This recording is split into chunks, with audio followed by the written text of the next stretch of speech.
បាទរាត្រីនេះយឺតដោយសពមួយដងដែរព្រោះម៉ោង10កន្លះយប់ទៅហើយនៅឯប្រទេសកម្ពុជាហើយទើបតែបានផ្សាយរៀបចំផ្សាយតាន់ផ្សាយស្ទើរតែមិនតាន់ដោយសារតែរសៀលឬក៏រាត្រីថ្ងៃសុក្រនោះក៏ខ្ញុំត្រូវការពេលវេលាសម្រាប់សាកថ្មជីវិតដែរដោយសារតែ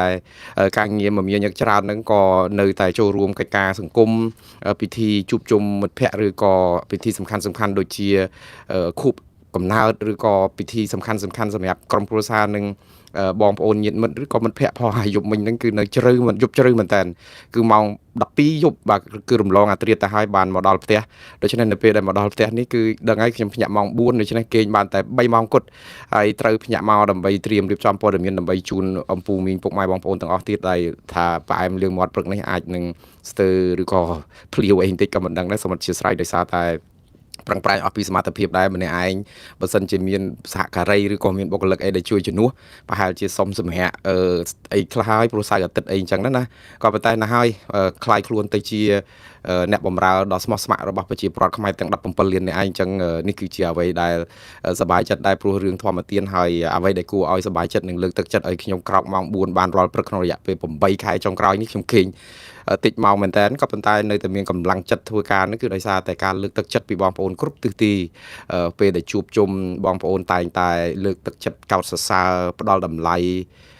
ជាកិត្តិយសរបស់ខ្ញុំហើយគ្មានអីដែលអាចកាត់ថ្លៃបានទេទឹកប្រាក់ទឹកស្អីហ្នឹងក៏មិនអាចមកទិញទឹកចិត្តឬក៏អាចថាជំនួសនៅអ្វីដែលជាសារលើកទឹកចិត្តដូចថាទទួលស្គាល់ថាព័ត៌មានដែលខ្ញុំផ្សាយទៅនឹងពិតជាបានដល់ធម្មទានរបស់ពួកគាត់បានយកទៅស្ដាប់បងប្អូននៅក្នុងពិធីជួបជុំគ្នាពីយប់មិញនៅពុជនីយដ្ឋានហាក់ហៀងដែលពិធី birthday ដែលជាសាច់សារលោហិតរបស់គ្រួសារខ្ញុំហ្នឹងក៏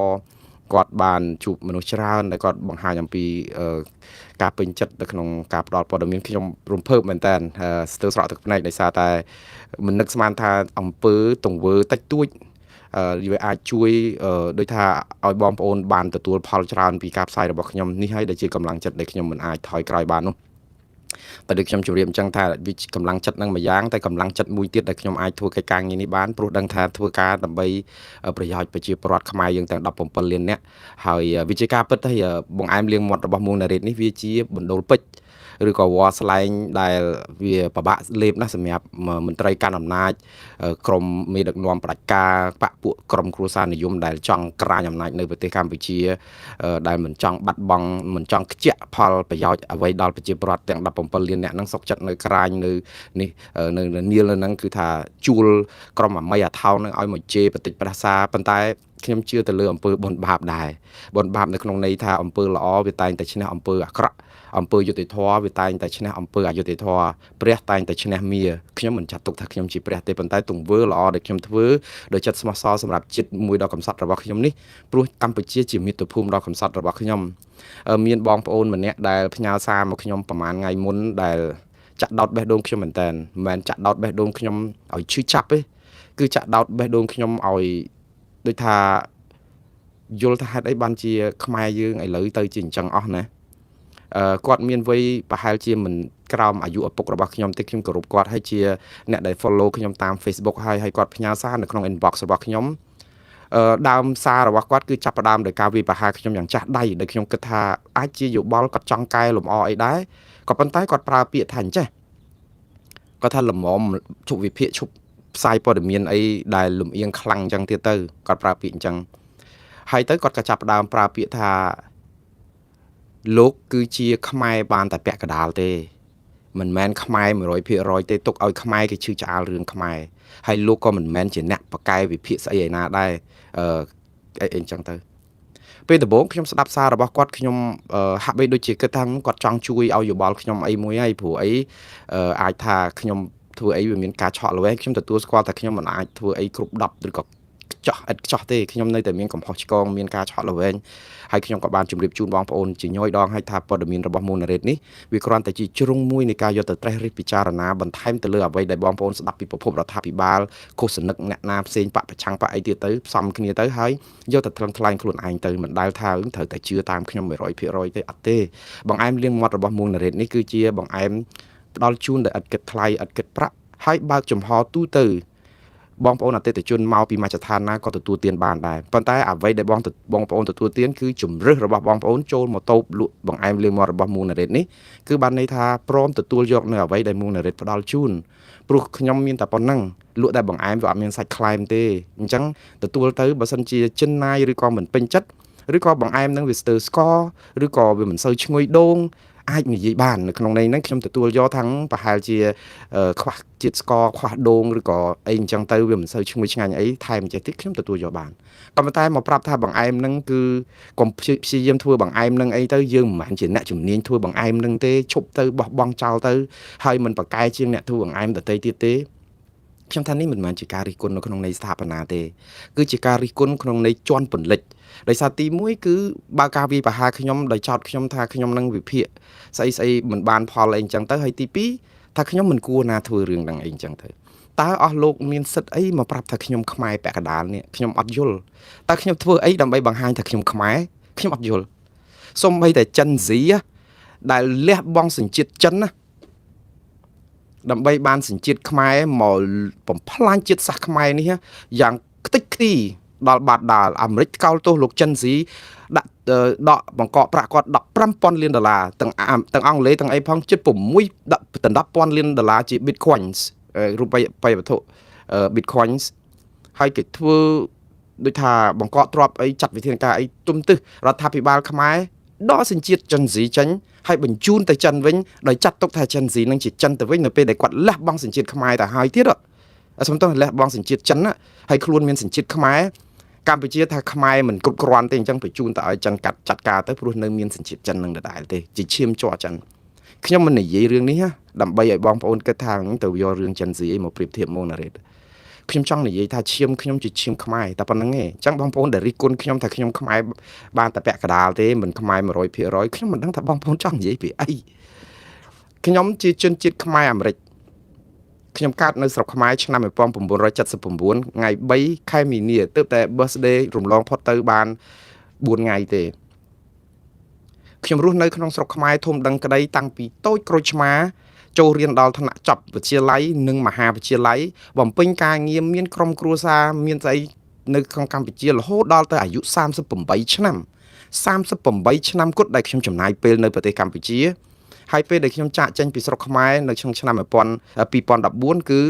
38ឆ្នាំក្រោយមកឥឡូវខ្ញុំមកដល់អាមេរិកបាន12ឆ្នាំហើយគម្រប់ពេលដែលខ្ញុំអាយុកន្លះសតវត្សនេះបានន័យថា38ឆ្នាំខ្ញុំរស់នៅស្រុកខ្មែរខ្ញុំទើបតែមកនៅទឹកដីអាមេរិកនេះបាន12ឆ្នាំហើយក្នុងរយៈពេល12ឆ្នាំនេះខ្ញុំទើបតែចូលសញ្ជាតិអាមេរិកនេះណាបានត្រឹមតែជាង1ឆ្នាំនៅឡើយទេបានន័យថា11ឆ្នាំមុនហ្នឹងគឺខ្ញុំមានតែត្រឹម green card ទេដូច្នេះខ្ញុំបើនិយាយពីឈាមជាខ្មែរគឺបើថាមុនខ្ញុំចូលសញ្ជាតិអាមេរិកក៏49ឆ្នាំ48ឆ្នាំកន្លះដែលខ្ញុំនៅថាជាខ្មែរដែលលោកថាខ្មែរពាក់កណ្ដាលណា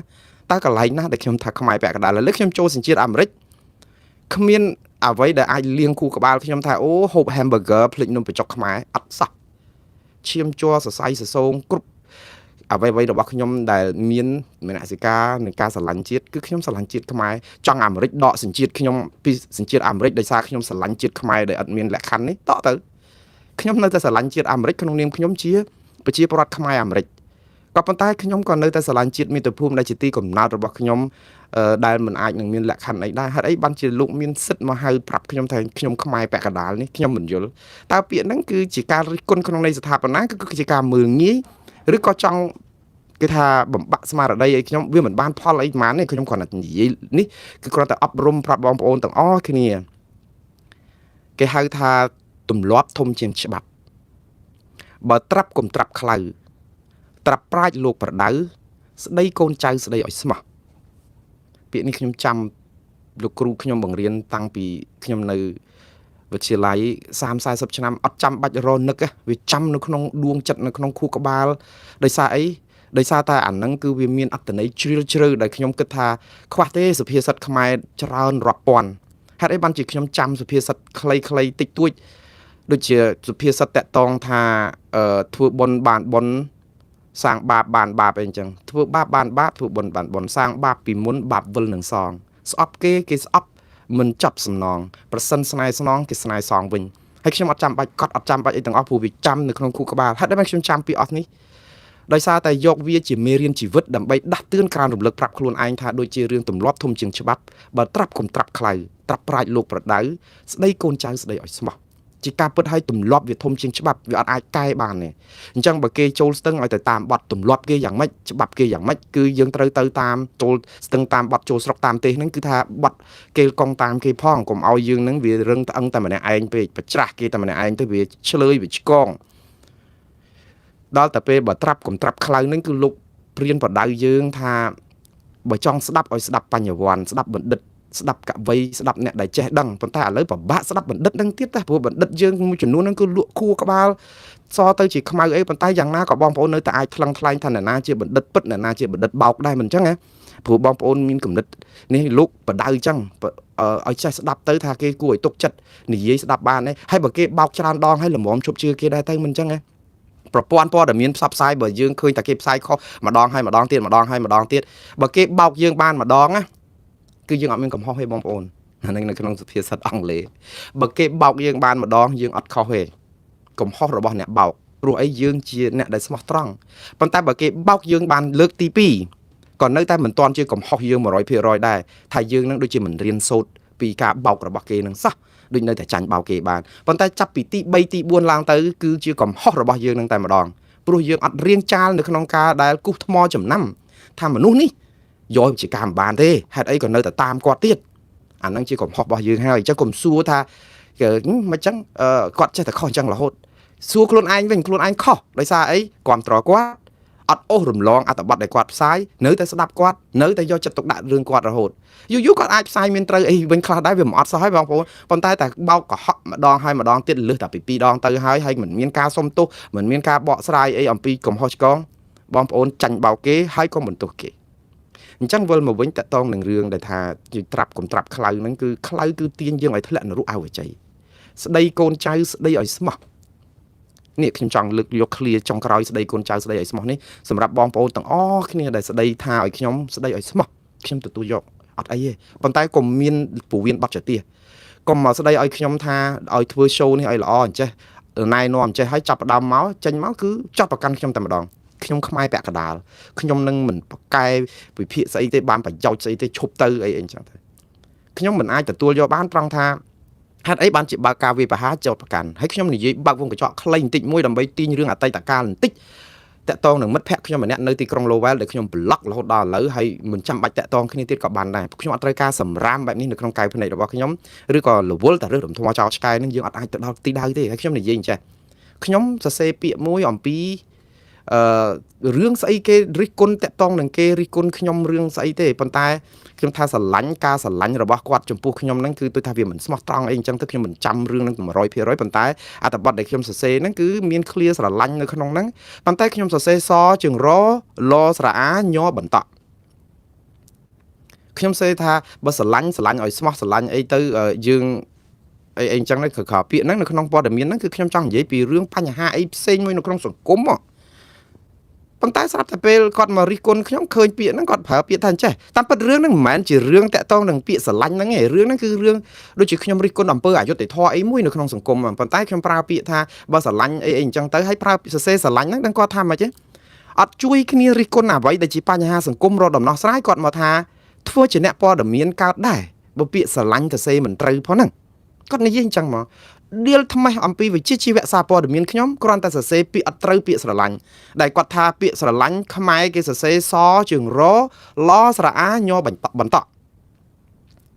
ហើយខ្ញុំអត់ដឹងថាគាត់បានការអះអាងនឹងមកពីណាទៅទៀតខ្ញុំខ្លួនឯងនឹងវាមិនដឹងថាតើការស្ដីកូនចៅឬក៏ស្ដីឲ្យខ្ញុំនឹងស្ដីឲ្យស្មោះឬអត់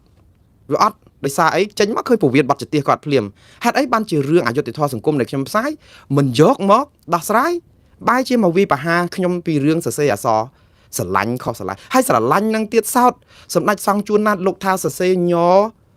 លស្រអាសជើងរលស្រអាញបន្តក់ក៏បាន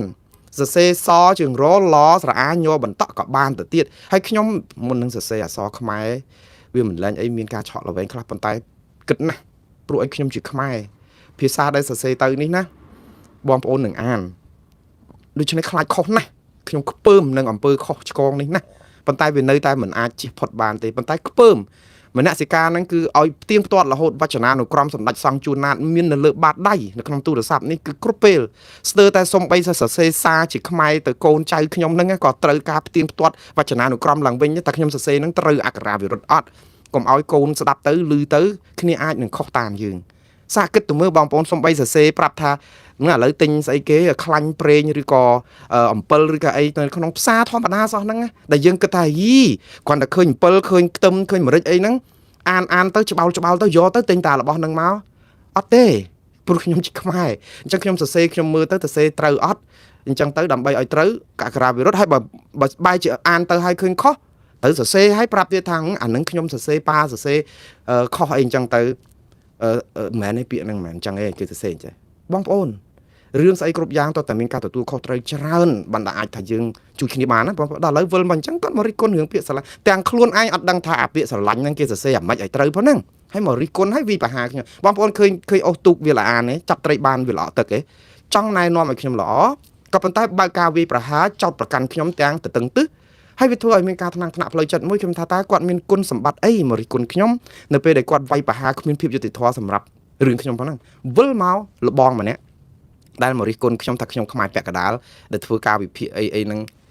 មិនបានប្រយោជន៍អីខ្ញុំបាននិយាយឲ្យកុំប្រៀបធៀបខ្ញុំជាមួយអ្នកណាទាំងអស់បងអែមលៀងមាត់របស់មូលណារ៉េតគឺមានមួយចានសម្រាប់បងប្អូននៅតូបនេះគឺមកទទួលទានបើមិនពេញចិត្តអញ្ជើញទៅចោះហើយបើរិះគន់ចិត្តស្ករចិត្តប្រៃអីហ្នឹងអត់អីទេទទួលស្ដាប់ប៉ុន្តែកុំវាយប្រហាររហូតដល់ទៅខ្ញុំខ្មែរមិនបានពាក់កដាលអីចឹងខ្ញុំ block គាត់ចោលបាត់ហើយខ្ញុំអត់ស៊ីស្រីសើខ្ញុំគាត់មិនមែនជា friend ជាអីទេគាត់ថាគាត់ផ្ញើ friend request មកខ្ញុំយូរហើយខ្ញុំអត់បានឆ្លើយតបហើយខ្ញុំសូមអធិស្ឋានបងប្អូនទាំងអស់គ្នាដែលផ្ញើ friend request មកមួងណារ៉េតណាខ្ញុំគ្រាន់តែជម្រាបថាម៉ោងនេះពេលនេះមាន1800ជាង friend request ដែលខ្ញុំអត់អាចតបបានឬក៏អាច accept ទទួលយកជា friend ព្រោះខ្ញុំទីមួយអត់ស្គាល់ហើយខ្ញុំមិនឆ្មាំងឆ្មៃមិនរើសអើងបងប្អូនទេប៉ុន្តែទៅធ្វើយ៉ាងម៉េចដើម្បីខ្ញុំដឹងថាបងប្អូនជា friends ពិតប្រាកដនោះបើទីមួយអា profile ខ្លះហ្នឹងក៏ block ហើយខ្ញុំគ្មានពេលទៅមើលទៀត1000ជាងហ្នឹងបានន័យថារយៈពេល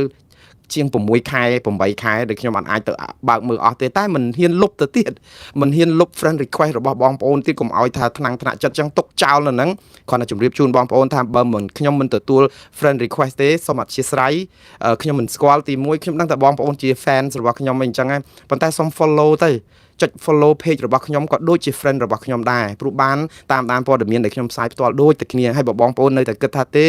ត្រូវតែ add friend ដោយសារ head poll អញ្ចឹងខ្ញុំមិនចង់ដាក់លក្ខខណ្ឌទេផ្ញើចូលនៅក្នុង inbox ខ្ញុំមកឲ្យពន្យល់ថាហេតុអីបានជាត្រូវការ friend អីចឹងសំខាន់ព្រោះខ្ញុំមានតែ5000ទេបើសិនជាខ្ញុំ accept friend request ហ្នឹ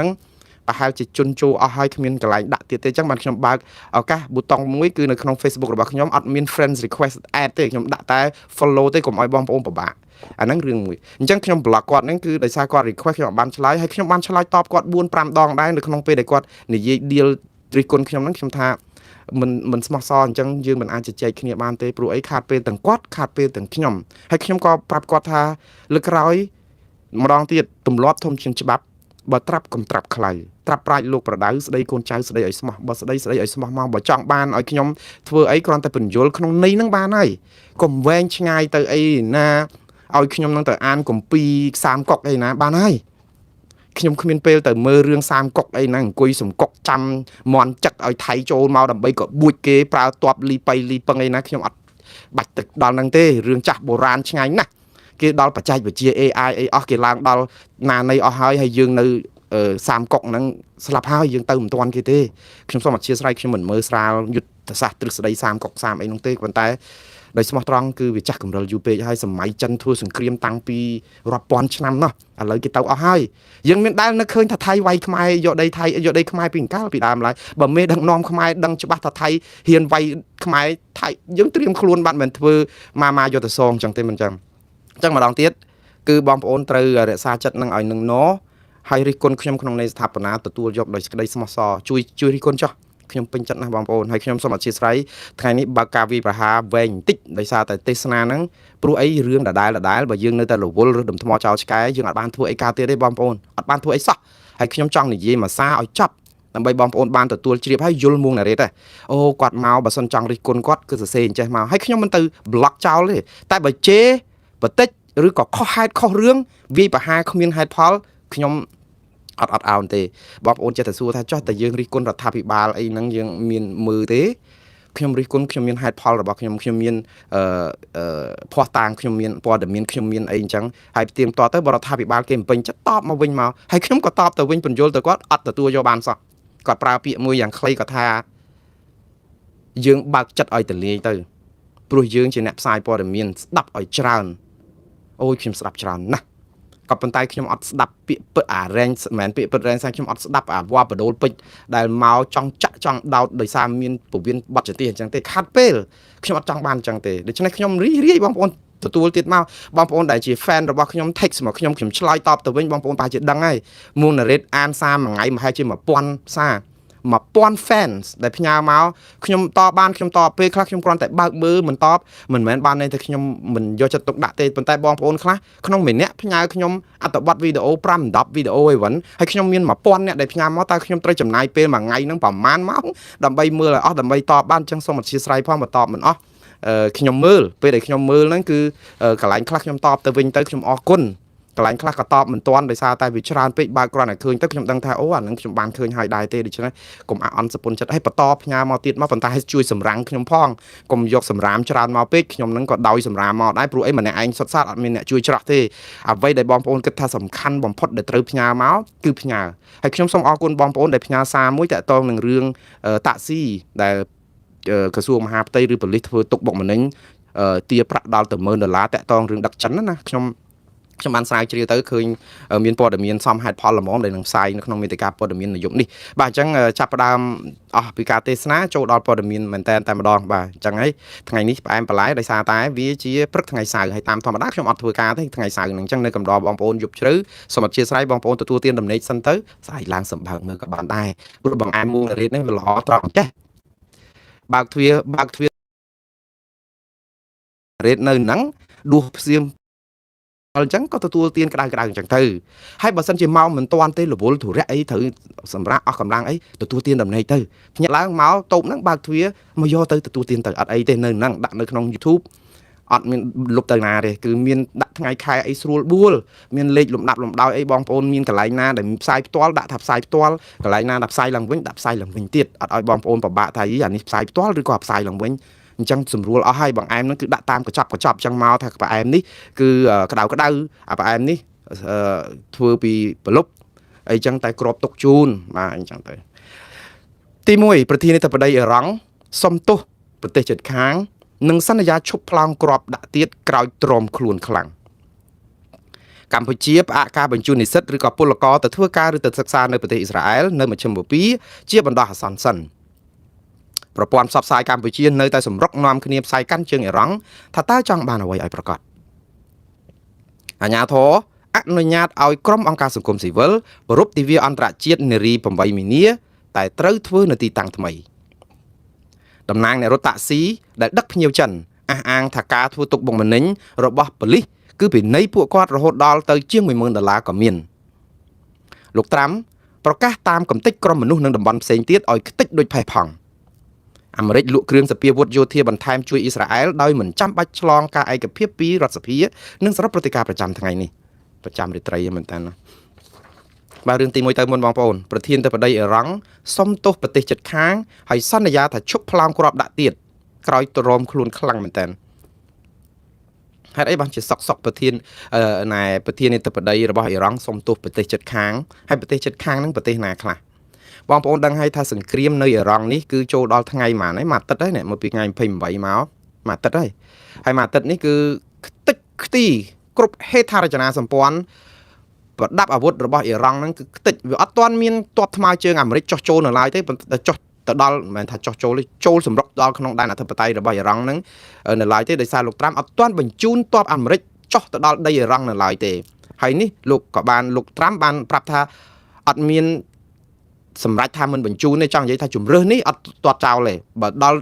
ចាំបាច់គឺនឹងបញ្ជូនទាហានទៅហើយទាហានអាមេរិកហ្នឹងគឺកំពុងតែត្រៀមខ្លួនបាត់ទៅហើយសម្រាប់យកទៅចុះទៅប្រទេសអ៊ីរ៉ង់បើតាមខ្ញុំដឹង ពួកអីមានបងប្អូនខ្មែរយើងមួយចំនួនដែលមានកូនចៅដែលចូលទៅក្នុងទាហានហ្នឹងគឺបានប្រាប់ម៉ែឪថាគេកំពុងតែត្រៀមខ្លួនដើម្បីចាស់ទៅជើងព្រួលនេះគឺយុទ្ធសាស្ត្រសង្គ្រាមរបស់ទាហានហើយយើងចូលបម្រើតបធម្មតាគឺតែពេលជាតិត្រូវការទៅកន្លែងណាក៏ទៅដែរអាហ្នឹងហើយគឺជាការបដិញ្ញារបស់យើងនៅពេលដែលចោះចូលធ្វើតបអាហ្នឹងអញ្ចឹងដើម្បីការពារជាតិមាតុភូមិឬក៏ពិភពលោកហ្នឹងអាហ្នឹងគេត្រូវតែដាក់គាត់ពង្រាយទៅអ៊ីរ៉ាក់តាមការចាំបាច់នៅពេលដែលមានឱកាសនោះមកដល់ប៉ុន្តែមើលទៅអាមេរិកដូចជាអត់ចាំបាច់ដាក់ទ័ពថ្មើរជើងទៅទេព្រោះវាយតែពីអាកាសឡើងខ្ទេចម៉ត់អស់ទៅហើយអត់ស្លាប់ទាហានដែរមិនអត់ស្លាប់ទេស្លាប់6នាក់ដែរបងប្អូនសាកគិតមើលសង្គ្រាមវាយខ្ទេចអស់អាលីងអានៅអ៊ីរ៉ង់ហ្នឹងគឺថាប្រព័ន្ធហេដ្ឋារចនាសម្ព័ន្ធកញ្ជ្រួចបាញ់ឬក៏ការពារជាតិរបស់អ៊ីរ៉ង់ពលានយន្តហោះប្រដេញឬក៏កញ្ជ្រួចមីស៊ីលឬក៏នាវាងូតមុជទឹកលាក់ហ្នឹងគឺថាខ្ទេចខ្ទីស្ទើរតែរៀបដល់ដីអស់ហើយអ្វីដែលអត់រៀបហ្នឹងគឺតែសម្លេងរបស់មេដឹកនាំអ៊ីរ៉ង់មួយចំនួនដែលពូនពីក្រោមដែលឆ្លើយពីក្រោមរូងដីមកហ្នឹងមកនិយាយជាមួយសារព័ត៌មានអន្តរជាតិឬក៏ថតវីដេអូផ្សាយអីហ្នឹងឮប៉ុន្តែក្រៅពីហ្នឹងគឺតែងើបមកហ្នឹងគឺខ្ទេចខ្ទីអស់ហើយបងប្អូនត្រូវដឹងថាគ្រាប់ដែលទម្លាក់ស្រោចរបស់អ៊ីស្រាអែលពីដើមទីនៅថ្ងៃទី28ចំអាកន្លែងអាគារមួយដែលជាអាគារប្រជុំរបស់ថ្នាក់ដឹកនាំរបស់ពួកអ៊ីរ៉ង់ហ្នឹងស្លាប់មេដឹកនាំអ៊ីរ៉ង់កំពូលប្រមាណ40នាក់បងប្អូនស្ទើរតែអស់បើយើងនិយាយពីរដ្ឋសភាស្ទើរតែអស់ពាក់កណ្ដាលរដ្ឋសភាទៅហើយនេះគឺជាសុទ្ធតែមេដឹកនាំធំកំពូលដូចជាលោកអាលីហាមេនេ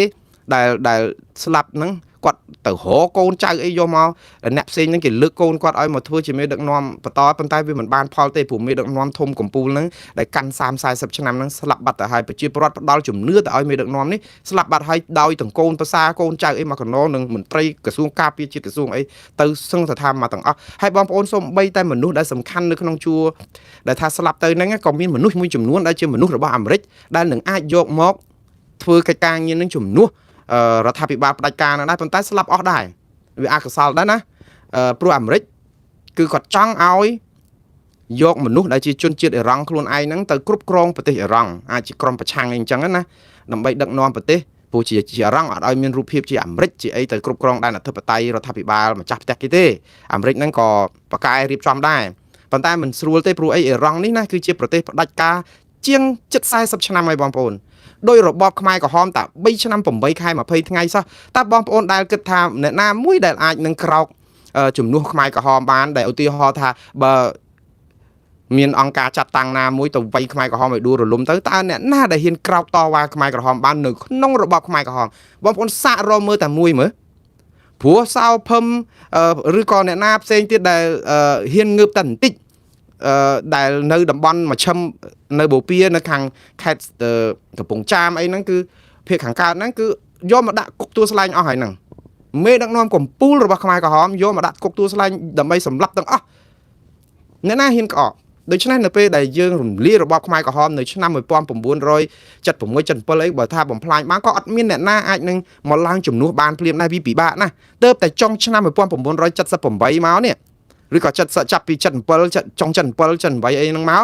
ដោយសារតែខ្មែរក្រហមចាប់ផ្ដើមសម្លាប់កម្មាភិបាលផ្ទៃក្នុងខ្លាំងពេកដោយទាំងការតាមសម្លាប់លោកហ៊ុនសែនជាស៊ីមនិងហេងសំរិនផង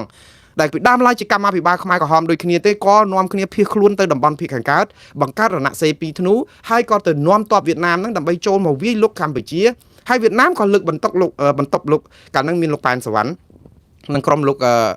ហ៊ុនសែនហេងសំរិននិងជាស៊ីមឃើញវៀតណាមគឺធ្វើតាក់ទិចស្តៀងអាមេរិកដែរអត់អាចនឹងលើកជនជាតិវៀតណាមយកមកបន្ទប់ដើម្បីឲ្យកាន់អំណាចនៅប្រទេសកម្ពុជាបានទេព្រោះអី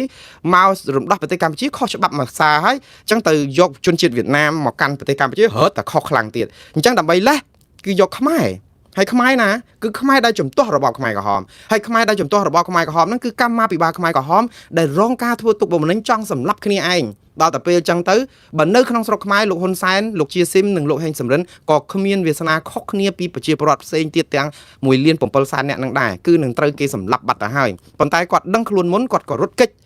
ហើយរត់គេចចោលស្រុកទេណាបងប្អូនដូចតែគ្នាដូចសម័យតស៊ូឥឡូវដែលកាក់បាក់ប្រឆាំងនាំគ្នានិរទេសខ្លួនទៅក្រៅប្រទេសហ្នឹងមិនមែនរត់ចោលស្រុកទេគឺនិរទេសខ្លួនឲ្យរួចផុតពីការសម្លាប់របស់មេដឹកនាំផ្ដាច់ការនៅរបបខ្មែរក្រហមហ្នឹងចឹងបានជាលោកហ៊ុនសែនហេងសំរិននិងជាស៊ីមបានទៅដល់ចុងភាគខាងកើតដែលជាប់នៅក្នុងដែនដីវៀតណាមដោយសារតែខ្មែរក្រហមមិនអាចទៅក្បែរនឹងបានទេព្រោះតំបន់ក្នុងព្រៃហ្នឹងគឺបានការពារពីវៀតណាមខ្មែរក្រហមខ្លាចវៀតណាមដែរ ព្រោះតបខ្មែរក្រហមដឹងហើយមិនអាចទៅវាយវៀតណាមឈ្នះទេដឹងខ្លួនព្រោះតបវៀតណាមខ្លាំងអញ្ចឹងទៅដល់ពេលលោកហ៊ុនសែនហេងសំរិនជាស៊ីមទៅដល់តំបន់នោះគឺមិនអាចនឹងខ្មែរក្រហមធ្វើអីបានក៏បង្កើតរណសិរ្ស2ធ្នូនាំតបវៀតណាមមក1សែននាក់ដើម្បីចូលមកវាយហើយក៏គេលើកបន្ទប់ឲ្យកាន់អំណាចរហូតក្រោយមកទៀតវៀតណាមដកចេញ10ឆ្នាំក្រោយឃើញការដែលនិរទេសចេញពីមាតុភូមិដើម្បីយករួចខ្លួនអាហ្នឹងឯងដែលបងប្អូនឌីលជេក្រុមបពប្រឆាំងរត់ចោលស្រុកណាអាភាសារត់ចោលស្រុកហ្នឹងបពប្រឆាំងមួម៉ៅមែនតើហេតុអីបានមួម៉ៅថាបើស្រុកយើងមានសុខសន្តិភាពហេតុអីបានជាយើងរត់ចោលស្រុកចុះបើស្រុកយើងមានសុខសន្តិភាពដូចសម័យខ្មែរក្រហមដែលលោកហ៊ុនសែនខ្លួនលោកនិងក្រុមលោកដែលជាកម្មាភិបាលខ្មែរក្រហមផងហេតុអីបានជាត្រូវនិរទេសខ្លួនទៅតំបន់បូព៌ាដើម្បីបង្កើតរណសិរ្ស2ធ្នូទៅនាំតបវៀតណាមមកហេតុអីក៏មិនបង្កើតនៅកណ្ដាលទីក្រុងភ្នំពេញតែម្ដងទៅដើម្បីផ្ដួលរំលំរដ្ឋាភិបាលខ្មែរក្រហមពេលហ្នឹងព្រោះបើនៅកណ្ដាលក្រុងភ្នំពេញគឺស្លាប់ទាំងអស់គេយកមកសម្លាប់នៅគុកទួលស្លែងដូច្នេះវាអត់មានអ្នកណាតតាំងនឹងអំណាចនឹងបានណាវាដូចគ្នានឹងពួកក្រុមបងប្អូនខាងគណៈបកសង្គ្រោះជាតិចេះនិរទេសខ្លួនរសាត់ចាត់ឆ្ងាយព្រោះបើនៅគឺបើគេដាក់គុកក៏គេសម្លាប់ចោលឬក៏រងការដែលគេទិញដូរឬក៏បង្ខំឲ្យចុះចូលសុំទោសអីចឹងទៅត្រូវនិរទេសខ្លួនមិនមែនបានន័យថារត់ចោលស្រុកទេអញ្ចឹងភាសារត់ចោលស្រុកនេះគឺជាភាសារបស់ក្រុមមេដឹកនាំផ្ដាច់ការដើម្បីបំបាក់ស្មារតីឲ្យអ្នកគាំទ្រក្រុមប្រឆាំងហ្នឹងថាជាក្រុមរត់ចោលស្រុកមានរឿងអីបន្តិចប្រុចមិនដែលនៅរួមសុខរួមទុកជាមួយប្រជាពលរដ្ឋខ្លួនឯងទេមេដឹកនាំបែបហ្នឹងអស់លោកជឿគាត់ដែរព្រោះឲ្យតែមានរឿងអីប្រុចដាក់សាប៊ូគូតដោយសារអីដោយសារតែគិតថាប្រជាពលរដ្ឋហើយជាពិសេសគឺរកអាភាសាមួយដើម្បីធ្វើឲ្យប្រជាពលរដ្ឋជឿទៀតថាអ្នកដែលមានសញ្ជាតិ2ហ្នឹងអត់ស្រឡាញ់ខ្មែរខ្លួនឯងទេគឺតើតែខ្មែរមានសញ្ជាតិតែមួយបានខ្មែរ 100% ដូចលោកម្នាក់ដែលឌីលខ្ញុំថាខ្ញុំខ្មែរពាក់កណ្ដាលព្រោះខ្ញុំមានសញ្ជាតិ2ខ្ញុំមានសញ្ជាតិអាមេរិកផងមានសញ្ជាតិខ្មែរផងតាពិតជាទម្លាប់របស់អាមេរិកគឺតែយើងមានសញ្ជាតិអាមេរិកគេឲ្យយើងបោះបង់ចោលសញ្ជាតិមួយខ្ញុំអត់បោះបង់ចោលសញ្ជាតិខ្មែរទេអាមេរិកដកសញ្ជាតិហ្នឹងក៏ដកចោះខ្ញុំនៅតែខ្មែរហើយបើដកសញ្ជាតិខ្មែរពីខ្ញុំឧទាហរណ៍ដោយប្រការណាមួយតែខ្ញុំមានសញ្ជាតិអាមេរិកគឺខ្ញុំនៅតែឈាមខ្មែរដដែលទេដកបានសញ្ជាតិប៉ុន្តែមិនអាចដកឈាមខ្មែរពលឹងខ្មែរពីខ្ញុំបានទេអាហ្នឹងមួយគឺតើតែខ្ញុំស្លាប់ទៅជាសាកសពក៏ពលឹងរបស់ខ្ញុំនៅតែខ្មែរដែរហើយខ្ញុំនៅតែគិតខ្មែរដែរអាហ្នឹងមួយគឺមិនដឹងជាអ្នកណាធ្វើអីបានទេព្រោះអីវាអត់អាចដកបានព្រោះខ្ញុំជាខ្មែរវាតែប៉ុណ្្នឹងឯងហើយអញ្ចឹងវិលមកវិញកុំឌៀលគេថារត់ចោលស្រុកហើយកុំឌៀលគេថាតែមានរឿងអីអត់នៅក្រាញខំស្មៅជាមួយប្រជាពលរដ្ឋខ្ញុំសរសើរវីរៈភាពលោកកឹមសុខាយ៉ាងក្រៃលែងដែលលោកគឺជាមេដឹកនាំដ៏កម្រណាស់នៅប្រទេសកម្ពុជាដែលស៊ូខំស្មៅក្រាញ់នាន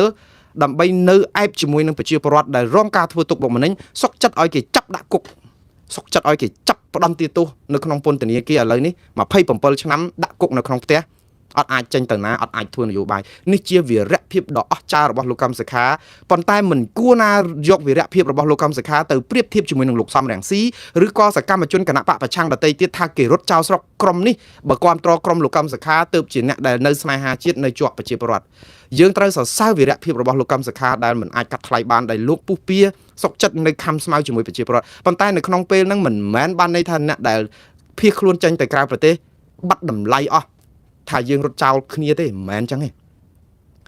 យើងមុននឹងថាអ្នកណារត់ចោលស្រុកយើងវិភាគមើលថាតើស្រុកយើងសមនឹងរត់ចោលអត់បើអញ្ចឹងបើអស់លោកចោលទៅលោកហ៊ុនសែនលោកហេងសំរិននិងជាស៊ីមថារត់ចោលស្រុកដែរតើពួកគាត់ខឹងទេគាត់ខឹងពួកគាត់អត់បានរត់ចោលស្រុកខ្មែរទេគាត់គ្រាន់តែភៀសខ្លួនចេញពីតំបន់នៅក្នុងដែនអធិបតេយ្យរបស់កម្ពុជាទៅតំបន់ជីដែននៅឯប្រទេសវៀតណាមដែលមានវៀតណាមកាងការពារស្ទើរតែរត់ចូលដល់ដីវៀតណាមទៅហើយបើយើងនិយាយឲ្យមែនតើណាអាហ្នឹងគឺរត់ចោលស្រុកហើយវាស្មើនឹងពាក្យរត់ចោលស្រុកដែរប៉ុន្តែតើគាត់រត់ចោលស្រុកទេកតបរិបត្តិហ្នឹងគឺគាត់ត្រូវការភៀសខ្លួនដើម្បីឲ្យរស់ហើយបើគាត់កុំរស់បើលោកហ៊ុនសែនជាស៊ីមនិងហេងសំរិនមិនរស់តើរណសិរ្ស2ធ្នូបានបង្កើតទេគាត់ត្រូវបានខ្មែរក្រហមយកទៅសម្លាប់បាត់ទៅហើយមកដល់គុកទួលស្លែងមានបញ្ជីឈ្មោះលោកហ៊ុនសែនលោកហេងសំរិននិងលោកជាស៊ីមបាត់ហើយព្រោះអីហេតុអីបានជាគុកទួលស្លែងគុកទួលស្លែងគឺជាគុកពិសេសរបស់ខ្មែរក្រហមដែលហៅថាស21នេះគឺសម្រាប់ដាក់តែកម្មាភិបាលជាន់ខ្ពស់ខ្មែរក្រហមដែលគេចោទថាក្បត់បកគុកដតីទៀតគេដាក់ប្រជាប្រដ្ឋទូទៅមិនចំពោះថាកម្មាភិបាលទេតែលើកលែងតែគុកទួលស្លែងមួយគត់ដែលជាគុកពិសេសដាក់តែកម្មាភិបាលខ្មែរក្រហមនិងប្រជាពលរដ្ឋណាភរិយាក្រុមគ្រួសាររបស់ក្រុមមេដឹកនាំកម្មាភិបាលខ្មែរក្រហមដែលគេសង្ស័យហើយគេចាប់មកគឺត្រូវយកមកដាក់គុកហ្នឹងជាង 10000 នាក់ដែលគុកទួលស្លែងគឺជាគុកពិសេសហើយហេតុអីបានជាគេយកគុកទួលស្លែងតែមួយគត់យកមកកាត់ទោសនៅក្នុងសាលាក្តីខ្មែរក្រហមដោយសារតែគុកយើងមានច្រើនណាស់នៅទូទាំងប្រទេសគុកខ្លះ នៅក្រៅពីរង្វង់នៃគុកទួលស្លែងណាមានអ្នកទោសដល់ទៅជាង100,000អ្នកក៏មានដែរអ្នកស្លាប់ដល់ជាង100,000អ្នកក៏មានដែរនៅគុកនោះហេតុអីគេមិនយកគុកនោះយកមកជាកម្មវត្ថុនៅក្នុងការកាត់ក្តីនៅក្នុងសាលាក្តីខ្មែរក្រហមហេតុអីបានជាយកតែលោកកាំងកាច់អៀវហៅដូចម្នាក់គត់ដែលជាមេគុកទួលស្លែងយកមកកាត់ទោសដោយចាត់ទុកថាលោកជាបុគ្គលដែលទទួលខុសត្រូវខ្ពស់បំផុតចំពោះអក្រិតកម្មដែលបានកើតឡើងនៅក្នុងរបបខ្មែរក្រហមហេតុអីបានទទួលខុសត្រូវខ្ពស់បំផុតបើគាត់សម្លាប់មនុស្សតែ10000អ្នកជាងចុះមេគុកផ្សេងទៀតដែលសម្លាប់មនុស្សជាង100,000អ្នកហេតុអីក៏មិនយកមកកាត់ទោសផងស្ដាប់ខ្ញុំបញ្យល់បងប្អូនរឿងនេះខ្ញុំដឹងរឿងនេះដោយសារខ្ញុំបកប្រែនៅសាលាក្តីខ្មែរក្រហម10ឆ្នាំបងប្អូន10ឆ្នាំខ្ញុំមិនកើតតន់សម័យខ្មែរក្រហមទេព្រោះ76ខ្ញុំនៅក្មេងណាស់79បានខ្ញុំដឹងក្តីហើយដឹងក្តីនេះដឹងតិចបំផុតនៅពេលដែលឪពុកម្ដាយខ្ញុំរែកខ្ញុំចេញពីបសាទកាត់ភ្លុកសុករកាធំហ្នឹងដើម្បីទៅរកទីទួលមានសុវត្ថិភាពថ្មីផ្សេងទៀតមករស់នៅកិច្ចចេញពីក្របផ្លោងហ្នឹងហើយខ្ញុំចាំតែខ្ញុំនៅក្នុងរែកដែលឪពុកខ្ញុំរែកដែលជាមួយអង្គជាមួយអីហ្នឹងហើយខ្ញុំចាំនៅពេលដែលខ្ញុំមកដល់ទ្រង់ជ្រូកមួយដែលផ្ទះអ្នកស្រុកគេទុកចោលហើយមានទឹកខាប់ដូចខួនដែងហើយភ្លៀងរិចរលឹមស្រិចទឹកភ្លៀងស្រក់មកធ្លាក់តក់មកហើយយើងទៅនៅក្រោលជ្រូកគេដែលក្រាលទៅដើម្បីសម្រាកអស់កម្លាំងមុននឹងបន្តដំណើរនេះគឺជាលើកទី1នៅក្នុងជីវិតរបស់ខ្ញុំដែលខ្ញុំដឹងក្តីបាទនៅតែខ្ញុំចាំរឿងគឺឆ្នាំ1979ហើយបងប្អូនបែកអាពតនឹងហើយដូច្នេះក្នុងសម័យអាពតទាំង3ឆ្នាំ8ខែ20ថ្ងៃខ្ញុំអត់ចាំអីទេព្រោះខ្ញុំកើត76ខែ3ទៅហើយអញ្ចឹងមកខ្ញុំ3ឆ្នាំក្រោយមកបានខ្ញុំចាំក្តីអញ្ចឹងខ្ញុំចាំក្តីឬដឹងក្តីរឿងនៅសាលាក្តីខ្មែរក្រហមគឺដោយសារតែបទពិសោធន៍ធ្វើការនៅទីនោះខ្ញុំអានឯកសាររាប់ម៉ឺនទំព័រខ្ញុំស្ដាប់រឿងបកប្រែនៅក្នុងសវនាការរាប់សិបសវនាការរាល់ថ្ងៃបងប្អូនបកប្រែពីខ្មែរទៅអង់គ្លេសខ្ញុំអត់បកប្រែពីអង់គ្លេសទៅខ្មែរទេព្រោះខ្ញុំបានជ្រើសរើសជំរើសមួយដែលបងប្អូនខ្មែរភាគច្រើនមិនចង់ជ្រើសរើសទេគឺបកប្រែពីភាសាជាតិរបស់ខ្លួនទៅភាសាដទៃដែលពិបាកព្រោះអីបើបកប្រែពីភាសាដទៃទៅភាសាជាតិយើងនិយាយភាសាខ្មែរនិយាយមិនក៏បានដែរព្រោះយើងកើតមកយើងនិយាយអញ្ចឹងវាមិនពិបាកទេប៉ុន្តែខ្ញុំជ្រើសរើសយកអ្វីមួយដែលបងប្អូនថាលំបាកខ្លាំងខ្ញុំកុំឲ្យថាខ្ញុំចូលចិត្តអ្វីដែលជាឧបសគ្គហើយចង់ប្រឈមចឹងខ្ញុំជ្រើសរើសយកភាសាខ្មែរទៅអង់គ្លេសវិញបងប្អូនសាកគិតមើលបកប្រែពីភាសាខ្មែរទៅអង់គ្លេសនៅក្នុងសវនាការហើយបកបណ្ដេញទៅទៀតបណ្ដេញនេះបានន័យថាម៉េចគឺបកសវនាការអត់ឈប់ទេគឺគេនិយាយអីគឺយើងបកបណ្ដេញតាមចឹងរហូតគេនិយាយអីគឺចេញទៅតាមនឹងរហូតអត់មាននឹងអង្គុយកត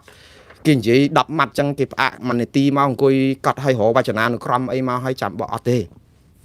េហើយជំនាញនេះគឺជាជំនាញធម្មជាតិរបស់ខ្ញុំសរសើរខ្លួនឯងដែរដែលធ្វើបានហើយខ្ញុំមានមោទនភាពសម្រាប់ជាតិសាសន៍ខ្មែរមួយនេះណាព្រោះខ្ញុំជាខ្មែរអ្នកណាថាខ្មែរល្ងងអ្នកណាថាខ្មែរអីខ្ញុំជាខ្មែរខ្ញុំតំណាងឲ្យខ្មែរគឺយើងក៏មានភាពប្រកែភាពអីខ្លះដែរតែក៏ខំប្រឹងខ្លាំងណាស់បងប្អូនបើយើងនិយាយអំពីការខំប្រឹងគឺខំប្រឹងណាស់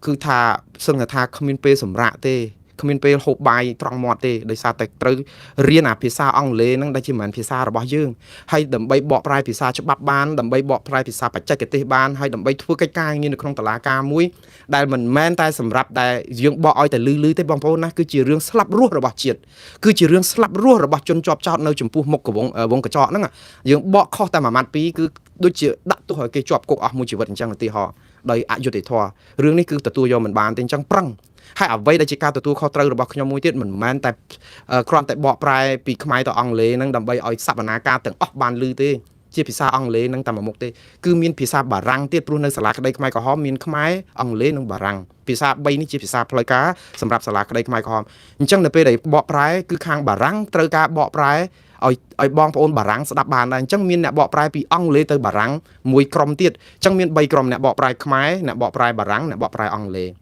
ហើយខ្ញុំដោយសារតែបកប្រែពីខ្មែរទៅអង់គ្លេសគឺត្រូវគិតគ្រប់ជំរាកសក់ហ្នឹងថាតើបកប្រែទៅហ្នឹងត្រូវន័យគេឲ្យខាងនោះស្ដាប់បានអត់អ្នកដែលត្រូវបក relay បានន័យចាប់ភាសាអង់គ្លេសខ្ញុំដើម្បីបកចេញទៅជាភាសាបារាំងទៀតឲ្យទាន់ពេលក្នុងពេលជាមួយគ្នានោះគឺរឿងនេះច្រើនណាស់អញ្ចឹងបាទខ្ញុំដឹងរឿងច្រើនណាស់ខ្ញុំធ្វើការជាមួយចៅក្រមជាតិអន្តរជាតិបរិយាអាញាចៅក្រមស៊ើបអង្កេតមេធាវីការពារក្តីខៀវសំផននួនជាអៀងសេរីអៀងធីរិតកាំងកិច្ចអៀវហៅដូចមាសមុតស៊ូមេតទាំងអស់តកតងនៅក្នុងការងារហ្នឹងគឺធ្វើអញ្ចឹងហើយបានជាខ្ញុំបានស្គាល់លោក Richard Rogers ដែលមេធាវីអន្តរជាតិរបស់អង់គ្លេសដែលសពថ្ងៃកំពុងជួយការពារក្តីឬក៏ផ្ដល់ប្រឹក្សាយោបល់ឲ្យក្រុមរដ្ឋាភិបាលក្រៅប្រទេសដើម្បីដាក់ពាក្យប្តឹងទៅតុលាការព្រហ្មទណ្ឌអន្តរជាតិរឿងថៃឈ្លានពានដែនអធិបតេយ្យកម្ពុជានោះណាអាហ្នឹងស្គាល់គាត់ដោយសារកាលហ្នឹងគាត់ជាប្រធានក្រុមអ្នកការពារក្រុមមេធាវីការពារក្តីនៅសាលាក្តីខ្មែរក្រហម មួយរយៈធំអញ្ចឹងវិលមកវិញគឺយើងដឹងថាអ្វីដែលជាប្រវត្តិសាស្ត្រពិតនេះគឺខ្មែរក្រហមសម្លាប់ប្រជាពលរដ្ឋខ្លួនឯងអត់មានអ្នកណាក្រោកបានទេក្រោកសម្លាប់សូម្បីតែក្មេងអាយុ12ឆ្នាំអូសក៏ភ្លើងនៅដីបានអត់ទាំងលើករួចផងហ៊ានអូសកកចាស់មកវងយកទៅសម្លាប់ចោលបងប្អូនសាកគិតទៅមើលតើអ្នកណាដែលអាចក្រោកឈរបានដើម្បីនឹងតស៊ូមតិដើម្បីចោទប្រកាន់ទៅថាហេតុអីបានណាញរត់ចោលស្រុកអញ្ចឹងសំណួរសួរថាហេតុអីបានជាលោកហ៊ុនសែនលោកហេងសំរិននិងលោកជាស៊ីមរត់ចោលស្រុកតាមពិតបំណងល្អរបស់គាត់ក៏យើងមិនគួរបំភ្លេចគុណគាត់ដែរព្រោះអីបើគុំតែបានលោកជាស៊ីមហេងសំរិននិងជាស៊ីមនិងលោកហ៊ុនសែនដែលនាំក្រុមខ្មែរមួយក្រុមទៅបង្កើតរណសេរី2ធ្នូឲ្យទៅនាំទាហានវៀតណាមមកជួយវាយដើម្បីដេញឲ្យទាហានប៉ុលពតរត់ខ្ចាយហ្នឹងក៏មិនមានកម្ពុជាបច្ចុប្បន្ននេះដែរក៏ប៉ុន្តែវិលមកវិញការដឹងគុណលោកហេងសំរិនលោកហ៊ុនសែននិងលោកជាស៊ីមក៏មិនត្រូវការឌីលគាត់ថារត់ចោលស្រុកកាលពីសម័យនោះដែរព្រោះគាត់នៅស្រុកអត់បានមិនមែនគាត់នៅស្រុកបានតស៊ូមតិដូចនៅស្រុកអាមេរិកនេះគេមានរដ្ឋធម្មនុញ្ញបកប្រឆាំងបកអីគឺគេតតាំងគ្នានៅក្នុងរដ្ឋសភាអីចឹងបាទវាអត់មានដូច្នេះបរិបត្តិខ្មែរស្រុកហ្នឹងកាលពីសម័យអាពតក៏ដូចគ្នាបរិបត្តិស្រុកខ្មែរឥឡូវហ្នឹងដែរដោយសារអីយើងអត់អាចទៅតស៊ូមតិប្រឆាំងរដ្ឋាភិបាលបានដោយសារអីគេចាប់ដាក់គុកគេធ្វើទុកបុកម្នេញសពបែបយ៉ាងមានតែរត់ចោលស្រុកហ្នឹងតាបើនៅគេចាប់ដាក់គុកទៀតហើយបើនៅគេចាប់ដាក់គុកហើយនៅពេលដែលចាប់ដាក់គុកបានធ្វើអីលោកកម្មសខាជាប់គុកប្រហែលឆ្នាំហើយបងប្អូន8ឆ្នាំហើយខប់សំណុំរឿងគាត់8ឆ្នាំហើយអញ្ចឹងណា2016មក2017អូខ្ញុំចង់ច្រឡំឆ្នាំប៉ុន្តែ8ឆ្នាំហើយបងប្អូនមើលគាត់ត្រូវជាប់គុកនៅព្រៃសរនៅតាពាំងប្លង់ផងនៅត្បូងឃ្មុំឯណានោះបងប្អូនមិនចាំទេដល់ឥឡូវកាត់ទោសគាត់ឲ្យជាប់គុកនៅក្នុងផ្ទះ27ឆ្នាំអត់ឲ្យគាត់ធ្វើនយោបាយតទៅសោះជួបជុំមិត្តភ័ក្តិក្រុមគ្រួសារអីហ្នឹងគាត់តែពិបាកអត់ឲ្យចេញសារនយោបាយគាត់អត់បានរត់ចោលស្រុកទេគឺគាត់នៅក្រាញជាមួយនឹងប្រជាពលរដ្ឋអ្នកដែលរត់ចោលស្រុកត្រូវបងប្អូនឌៀលជេរសុទ្ធតែអ្នកសន្តោសអ្នកដែលចាក់ចេញពីប្រទេសកម្ពុជាដើម្បីទីទួលសុវត្ថិភាពសុទ្ធតែចោតគេតែក្រុមរត់ចោលស្រុកទាំងអស់តើពួកគាត់នៅកម្ពុជាតតាំងបានប៉ុណ្ណាបើបងប្អូនអស់ចាដែលអ្នកនៅក្នុងស្រុកហ្នឹងបើមិនធ្វើលលកគេសុំទោសគេទាំងខ្លួនមិនខុសឬក៏ចោះចូលគេទេឬក៏អាច័យធ្លាក់ទឹកហើយអើតែស្កបងប្អូនក៏មិនអាចនៅស្រុកខ្មែរបានដែរម៉ោងហ្នឹងបងប្អូននៅស្រុកខ្មែរបាននេះបងប្អូនសាកទៅបងប្អូនដឹងរឿងហ្នឹងអស់ហើយខ្ញុំបាច់និយាយទេមួងណារ៉េតអត់បានចេះវិភាគស្អីណាប្រកែណាទេមួងណារ៉េតអត់ចេះបកស្រាយបញ្ហាអីលឹះពីតាស៊ីក្លូនឹងបងប្អូនដែលលក់លៀសហាលឬក៏ pass up ហ្នឹងទេអត់ប្រកែទេបងប្អូនប្រកែជាងខ្ញុំ100ដងគ្រាន់តែបងប្អូនមិនអាចនិយាយរឿងនេះបាននិយាយទៅគឺគេចាប់ដាក់គុកឬក៏គេរករឿងធ្វើទុកបុកម្នេញតែ click like and share ហ្នឹងក៏តែមិនហ៊ានដែរអូបើ like and share លោកហ៊ុនម៉ាណែតឬលោកហ៊ុនសែននិពន្ធបទចម្រៀងនេះឬក៏នាំគ្នាឲ្យសបាយអីចឹងទៅតាក់ទងនឹងរឿងពេលគេពងឈ្លានពានដែនអធិបតេយ្យតែរឿងពុលជាមួយនឹងចម្រៀងអាហ្នឹងយើងចុច share បាក់ម្រាមដៃចោលអត់ខ្លាចទេព្រោះអីវាត្រូវនឹងចិត្តរបស់គេតែបើបងប្អូនសាកទៅរិះគន់បន្តិចថាចោះម៉ោងហ្នឹងឲ្យគិតតែពីចម្រៀងទេអីអត់មានគិតពីរឿងប្តឹងទៅតុលាការយុត្តិធម៌អន្តរជាតិទេតែ2ម៉ោងឯងបើគេមិនតាមដល់ផ្ទះឬគេចាប់ដាក់គុកឬក៏គេពមៀនដល់ក្រុមគ្រួសារអីគឺតែអញ្ចឹងហើយបងប្អូនគិតថាអញ្ចឹងមនុស្សដែលនៅក្នុងស្រុកសពថ្ងៃហើយអត់ព្រមរត់ចេញដើម្បីទីទួលសុវត្ថិភាពហ្នឹងគេអត់ស្រឡាញ់បងប្អូននៅក្នុងស្រុកហ្នឹងអញ្ចឹងម្ដងទៀតបងប្អូនបើលោកហ៊ុនសែនហេងសំរិននិងជាស៊ីមមិនភៀសខ្លួនទៅទល់ដែនវៀតណាមខ្មែរនៅម្ដុំបូព៌ាហ្នឹងដើម្បីបង្កើតរណសេរី2ធ្នូដែលផុតសឹងផុតពីដែនអធិបតេយ្យខ្មែរបានវៀតណាមជួយកាងឲ្យទេគាត់អត់រស់ទេម៉ោងហ្នឹងអត់រស់អត់បានមកតស៊ូអីណាស្នេហាជាតិអីអញ្ចឹងទេស្លាប់បាត់ទៅហើយដូចគ្នានឹងមន្ត្រីបកប្រឆាំងអញ្ចឹងយើងមើលអ្នកដែលក្រាញស្មៅឲ្យដូចលោកលឹមកំយ៉ាឧទាហរណ៍លោកបណ្ឌិតកែមលីលោកជាវិជាលោកឈុតវុធីឬក៏អ្នកណាផ្សេងទៀតដែលរងការធ្វើទុកបុកម្នេញដែលដោយសារតែមិនចុះញោមនៅក្នុងការដែលគម្រាមកំហែងនៅតែហ៊ាននិយាយហ៊ានអីនៅក្នុងស្រុកលោកលឹមកំយ៉ាថាលោកបណ្ឌិតកែមលីចុះគេបាញ់នៅហាងកាហ្វេកាល់តិចមួយនៅស្តុបបូកូនៅកណ្ដាលទីក្រុងភ្នំពេញលោកឈុតវុធីគេបាញ់នៅកណ្ដាលព្រៃកន្លែងដែលគាត់ធ្វើការអីអញ្ចឹងហើយលោកជាវិជាស្លាប់នៅកមុខតូបលោកកសែតវត្តលង្កាមានឯករាជ្យហើយអ្នកផ្សេងទៀតដូចលឹមកំយ៉ាទៅដល់បាងកកទៅហើយនឹងក៏តែមិនរួចខ្លួនទៀតផងតើបងប្អូនសាកគិតមើលអ្នកដែលចាក់ចេញពីក្រៅប្រទេសនឹងរត់ចោលស្រុកមែនព្រោះស្រុកយើងវាអត់មានសន្តិភាពវាអត់មានយើងអរគុណសន្តិភាពបានតែក្រុមអរគុណសន្តិភាពទេហើយក្រុមអរគុណសន្តិភាពហ្នឹងរងចាំតែថ្ងៃទេអស់លោកត្រូវចាំថាថ្ងៃណាមួយអស់លោកនឹងคล้ายទៅជា ចំណៃរបស់គេហើយគេធ្វើក៏ដូចតែគ្នាទេរបបខ្មែរក្រហមកាលពីដើមឡើយសម្រាប់តែក្រមកម្មាភិបាលសំទោសក្រមអ្នកសង្គមចាស់ឯងអ្នកដែលមាននិន្នាការរបបរាជានិយមឬក៏សាធារណរដ្ឋតែហ៊ានលន់នល់និយាយឲ្យងាយស្ដាប់ឲ្យតែលឺថាពាក់វ៉ែនតាឬក៏ចេះដឹងធ្លាប់ធ្វើមេឃុំមេភូមិគ្រូបង្រៀនឬក៏ស្អីក្នុងនិយាយទៅគឺឋានៈចេះដឹងគឺគេយកទៅសម្លាប់ទាំងអស់អត់តាក់ទងនឹងជួរកម្មាភិបាលខ្មែរក្រហមទេដំបងឡើយសម្លាប់ច្រើនជាងគេគឺទាហានសាធារណរដ្ឋលន់នល់នឹងសូម្បីតែគ្នាចោះចាញ់ទៅហើយនឹងគឺដឹកទទួលពោជ្រៃសម្រាប់អត់មានជំនុំជម្រះអីទេរាប់ម៉ឺនអ្នកក្រោយរបបខ្មែរក្រហមដួលរលំភ្លាមសន្យាថាដឹកគ្នាទៅជួយការពីជាតិយើងវិញអីចឹងបោកបន្លំដល់ពេលឲ្យដឹកទាំងឡានយកទៅបាញ់សម្រាប់នៅទួលពោជ្រៃបងប្អូនទៅមើលសាលក្រមសាលដីការបស់តុលាការខ្មែរក្រហមឡើងវិញគេសរសេររាប់រយទំព័រជាប្រវត្តិសាស្ត្រខ្ញុំមិនមែនអ្នកនិយាយទេឃើញសំបីតែពេលហ្នឹងក៏យើងសម្លាប់គ្នាគឺសម្លាប់ខ្មែរគ្នាឯងយ៉ាងរង្គាលប៉ុន្តែដំបូងឡើយខ្មែរក្រហមអត់សម្លាប់កម្មាភិបាលខ្មែរក្រហមនៅក្នុងជួរទេកាលពីសម័យដំបូងសម្លាប់តែក្រុមប្រជាពលរដ្ឋស៊ីវិលដែលសង្ស័យថាជាប់និន្នាការរបបចាក់ប្រជាជនថ្មីជាពិសេសធ្វើទុកបុកម្នេញគេណាស់អ្នកទៅពីពេញទៅអីហ្នឹងយកឲ្យគ្នាទៅច្រូតស្រូវអ្នកខ្លះអត់ទាំងស្គាល់ស្រូវហ្នឹងថាស្អីផងជាស្មៅជាអីវិទ្យាណាបងប្អូនយកគ្នាអ្នកលក់មាសលក់អីនៅផ្សារថ្មីផ្សារដេប៉ូដែលគ្នាមិនដែលដឹងស្គាល់សំបីតែបោកកៅអៅខ្លួនឯងមិនដែលទាំងបោកផងទៅស្គាល់អីដល់ស្រូវសង្ហែឬក៏អីនោះទៅឲ្យគ្នាទៅនៅកណ្ដោយកណ្ដែងយកទៅសម្លាប់ចោលទៅទេតែម្ដងហើយទៅឌីលគេសតតអ្នកសក្តិភូមិស្អីចឹងទៅហ្នឹងចំពោះរឿងរបៀបដឹកនាំរបស់ខ្មែរដំបូងឡើយគឺសម្លាប់អញ្ចឹងប្រជាពលរដ្ឋទូទៅចុងក្រោយដោយពេលមានជំងឺ paranoid ជំងឺខ្លាចស្រមោលខ្លួនឯងអស់មនុស្សសម្លាប់ចាប់ផ្ដើមសម្លាប់ផ្ទៃក្នុងឯងជាបណ្ដាតាមតូចតាមធំរហូតដល់ថ្នាក់កំពូលដូចខ្ញុំនិយាយចឹងលោកសៅភឹមលោកកុយធួននៃវ៉ាន់ហ្នឹងនាំគ្នាសម្រាប់លោកកុយធួនរូបថតនៅចងោថានៅគុកទួលស្លែងដែលខ្ញុំនិយាយចឹងគុកទួលស្លែងគឺជាគុកពិសេសសម្រាប់ដាក់កម្មាភិបាលខ្មែរក្រហមជាន់ខ្ពស់នឹងក្រុមគ្រួសារដែលខុសពីគុកដទៃនៅទូទាំងពិភពលោកសំទោសនៅក្នុងស្រុកខ្មែ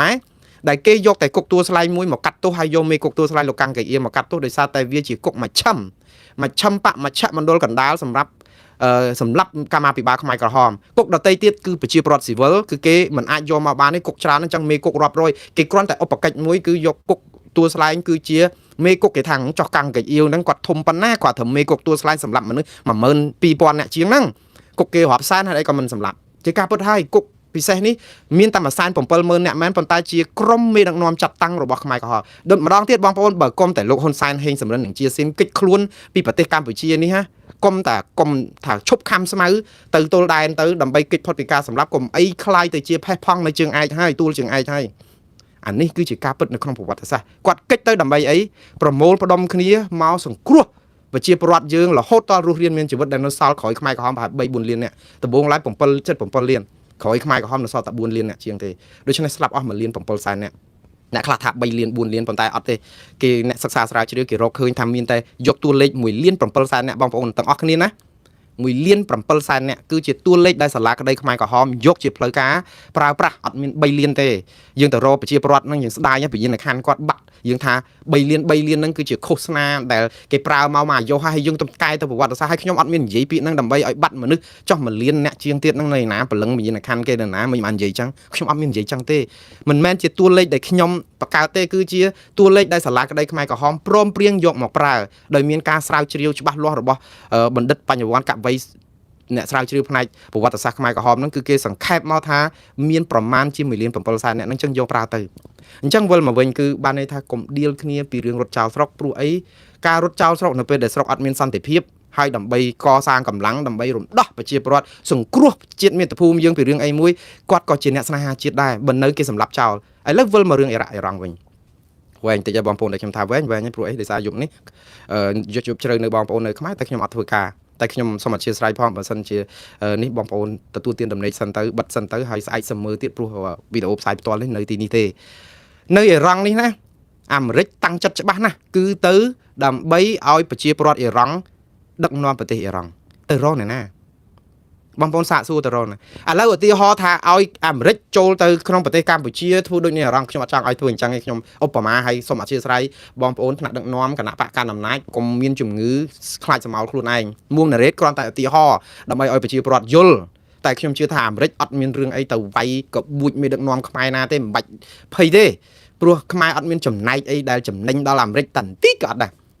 ខ្ញុំនិយាយចឹងបងប្អូនខាងស្រុកខ្មែរជាពិសេសអ្នកគ្រប់គ្រងគណៈបកប្រជាជនកម្ពុជាហើយនឹងលោកហ៊ុនសែននិងគ្រូសាតកូលហ៊ុនព្រួយបន្តិចដែរនិយាយត្រូវបាទអាមេរិកអត់មកយកអត់ក្បួចអីមេដឹកនាំយើងនិយាយត្រូវព្រោះអីត្រូវមែនពុំមានអីមកហ៊ានវាយមេដឹកនាំខ្មែរអីចឹងហ៊ានទៅប៉ះលោកហ៊ីងមិនហៀងអីហ្នឹងគាត់មិនចៅមួយអាមេរិកទេអាហ្នឹងគឺអាចអាមេរិកខ្លាចចឹងបាទខ្ញុំនិយាយជាការឧបមាទេយើងអាចសប្បាយចិត្តដោយសារខ្ញុំថាអាមេរិកមិនកម្ពុជាគ្មានតម្លៃអ្វីសូម្បីតែបន្តិចសម្រាប់សហរដ្ឋអាមេរិកទេបងប្អូនគណៈបកប្រជាជនកម្ពុជាកន្លែងនេះទទួលស្គាល់ថាមួងណារ៉េនិយាយត្រូវហើយប៉ុន្តែបន្តិចទៀតនឹងរិះគន់មួងណារ៉េទៀតថាមើងងាយខ្មែរថាខ្មែរអត់សំខាន់ថាខ្មែរអត់ប្រយោជន៍ជាខ្មែរដែរចឹងបានគេឌីលថាខ្មែរពាក់កណ្ដាលនឹងត្រូវហ៎ព្រោះអីអត់ឲ្យតម្លៃខ្មែរតែបើសិនជាខ្ញុំនិយាយថាខ្មែរអត់មានតម្លៃអីបន្តិចទេសម្រាប់អាមេរិកចឹងអាមេរិកមិនអាចទៅកបួចដូចម៉ាឌូរ៉ូឬក៏ដូចមេដឹកនាំអ៊ីរ៉ង់អីចឹងសบายចិត្តវិញត្រូវនិយាយហ្នឹងនិយាយត្រូវព្រោះអាមេរិកមិនអាចមកបា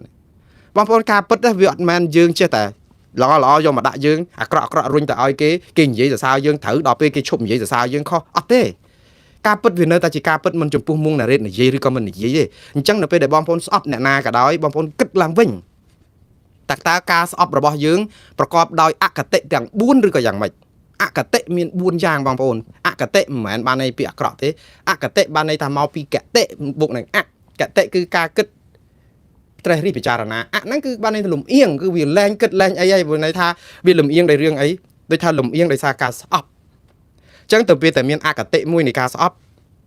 គឺបានន័យថាយើងអត់អាចសម្រេចក្តីអីបានឬក៏សម្រេចចិត្តអីដោយយុត្តិធម៌ព្រោះយើងស្អប់បាត់ទៅហើយឧទាហរណ៍ស្អប់ខ្ញុំអញ្ចឹងចង់ណែនាំខ្ញុំឲ្យល្អគឺចាញ់អកតេនឹងមកបាត់ហើយគឺរិះគន់ខ្ញុំថាពាក់កណ្ដាលជាខ្មែរទេមិនប្រកែវិភាគអីចឹងយើងស្អប់ខ្ញុំហើយតើរិះគន់ឲ្យខ្ញុំតើមានន័យអីទៀតព្រោះយើងស្អប់ខ្ញុំហ្នឹងមានចង់បានប្រយោជន៍យុត្តិធម៌កណ្ដាលហ្នឹងណាមួយទៀតគឺស្អប់ដោយការស្រឡាញ់អកតេដោយការស្រឡាញ់សូម្បីតែស្រឡាញ់ក៏អកតេដែរបងប្អូនហេតុអីបានអញ្ចឹងឪពុកម្ដាយស្រឡាញ់កូនលំអៀងដោយសារអីកូនពៅហ្នឹងគឺស្រឡាញ់ជាងគេទៅព្រោះអីប្រុស3ហើយពៅស្រីតែម្នាក់ឯងទៀតដូច្នេះគឺថាស្អីក៏តែមិនខុសដែរបើថាអីហ្នឹងគឺកូនបង3នាក់ហ្នឹងស្អីក៏ខុសដែរត្រូវបំពាត់ញាប់ជាងគេតែដល់កូនស្រីហ្នឹងគឺស្អីក៏អត់អីអាហ្នឹងគឺយើងលំអៀងដោយសេចក្តីស្រឡាញ់ហើយអាហ្នឹងគឺយើងលំអៀងហើយបងប្អូនយើងជាម៉ែឪក៏យើងលំអៀងដែរព្រោះយើងអត់ត្រូវស្រឡាញ់កូនបែបហ្នឹងទេយើងត្រូវគិតថ្លឹងថ្លែងឲ្យស្មើបើយើងមានភាពសុចរិតត្រឹមត្រូវលំអៀងមួយទៀតគឺដោយការភ័យខ្លាចអាការភ័យខ្លាចដោយការនេះហ្នឹងគឺដូចសប្ងៃនេះអញ្ចឹងគឺអ្នកគ្រប់គ្រងគណៈបកប្រជាជនកម្ពុជាគឺមានអកតេមួយបែបគឺការភ័យខ្លាចអ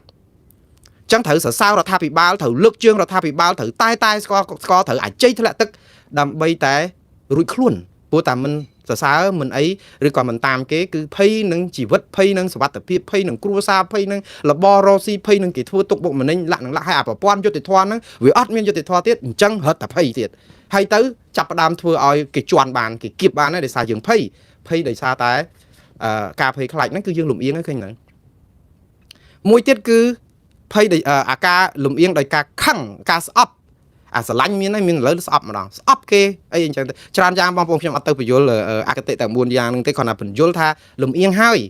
យអញ្ចឹងការលំអៀងហ្នឹងគឺយើងសម្រេចស្អីក៏ដោយគឺយើងលំអៀងដោយសារតែយើងស្ដាប់មកគឺយើង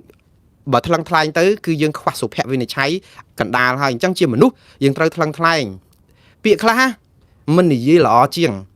ជាងនិយាយឲ្យប៉ះពាល់អារម្មណ៍របស់គេមុននឹងនិយាយអីក៏លាស់ឲ្យបាន4 10ជុំទៅដើម្បីអីព្រោះពាក្យយើងមួយម៉ាត់វាមុតស្រួចណាស់គេហៅថារនៀបបាក់យករនៀបជួសបានណាសម្ដីហួសមិនអាចយកអីជួសបានទេប៉ុន្តែខ្ញុំអាចគិតថាសម្ដីហួសជួសបានដោយការសុំទោសហើយនឹងកែកំហុសបានដែរមិនអត់សោះទេប៉ុន្តែភាកច្រើនសម្ដីដែលហួសគឺឈឺចាប់មនុស្សយើងតែស្ដាប់មកហើយថាមិនបានគាត់ទៅជាអញ្ចឹងដូចថាចិត្តគាត់ល្អឥតមងសោះដល់ឥឡូវមកនិយាយហ៊ាននិយាយអញ្ចឹងធ្វើឲ្យយើងមានភាពមងសៅនឹងគាត់ភ្លាមអញ្ចឹងអាសំណួរគេហៅទោស100សំពៅគេហៅគុណ100សំពៅទោស1ចូលទៅរលាយសូន្យបងអស់អានឹងអញ្ចឹងបានយើងឲ្យប្រយ័ត្នប្រយែងតាមពិតក៏មិនគួរណាទៅយកថ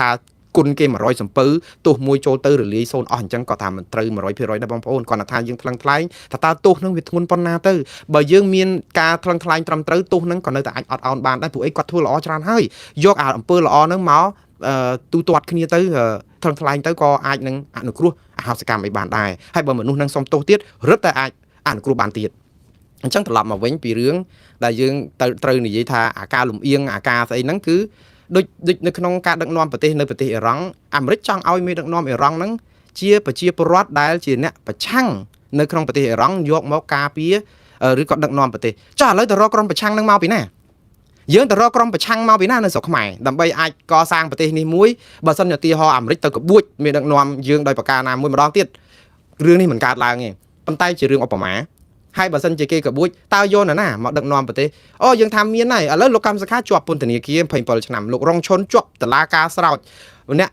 កបុគ្គលឆ្នាំទៀតលោកមីកសវណ្ណរាអីហ្នឹងសុទ្ធតែជាប់គុករាប់ផ្លេចឯដែលហ៊ាននៅស្រុកខ្មែរបានហ្នឹងគឺ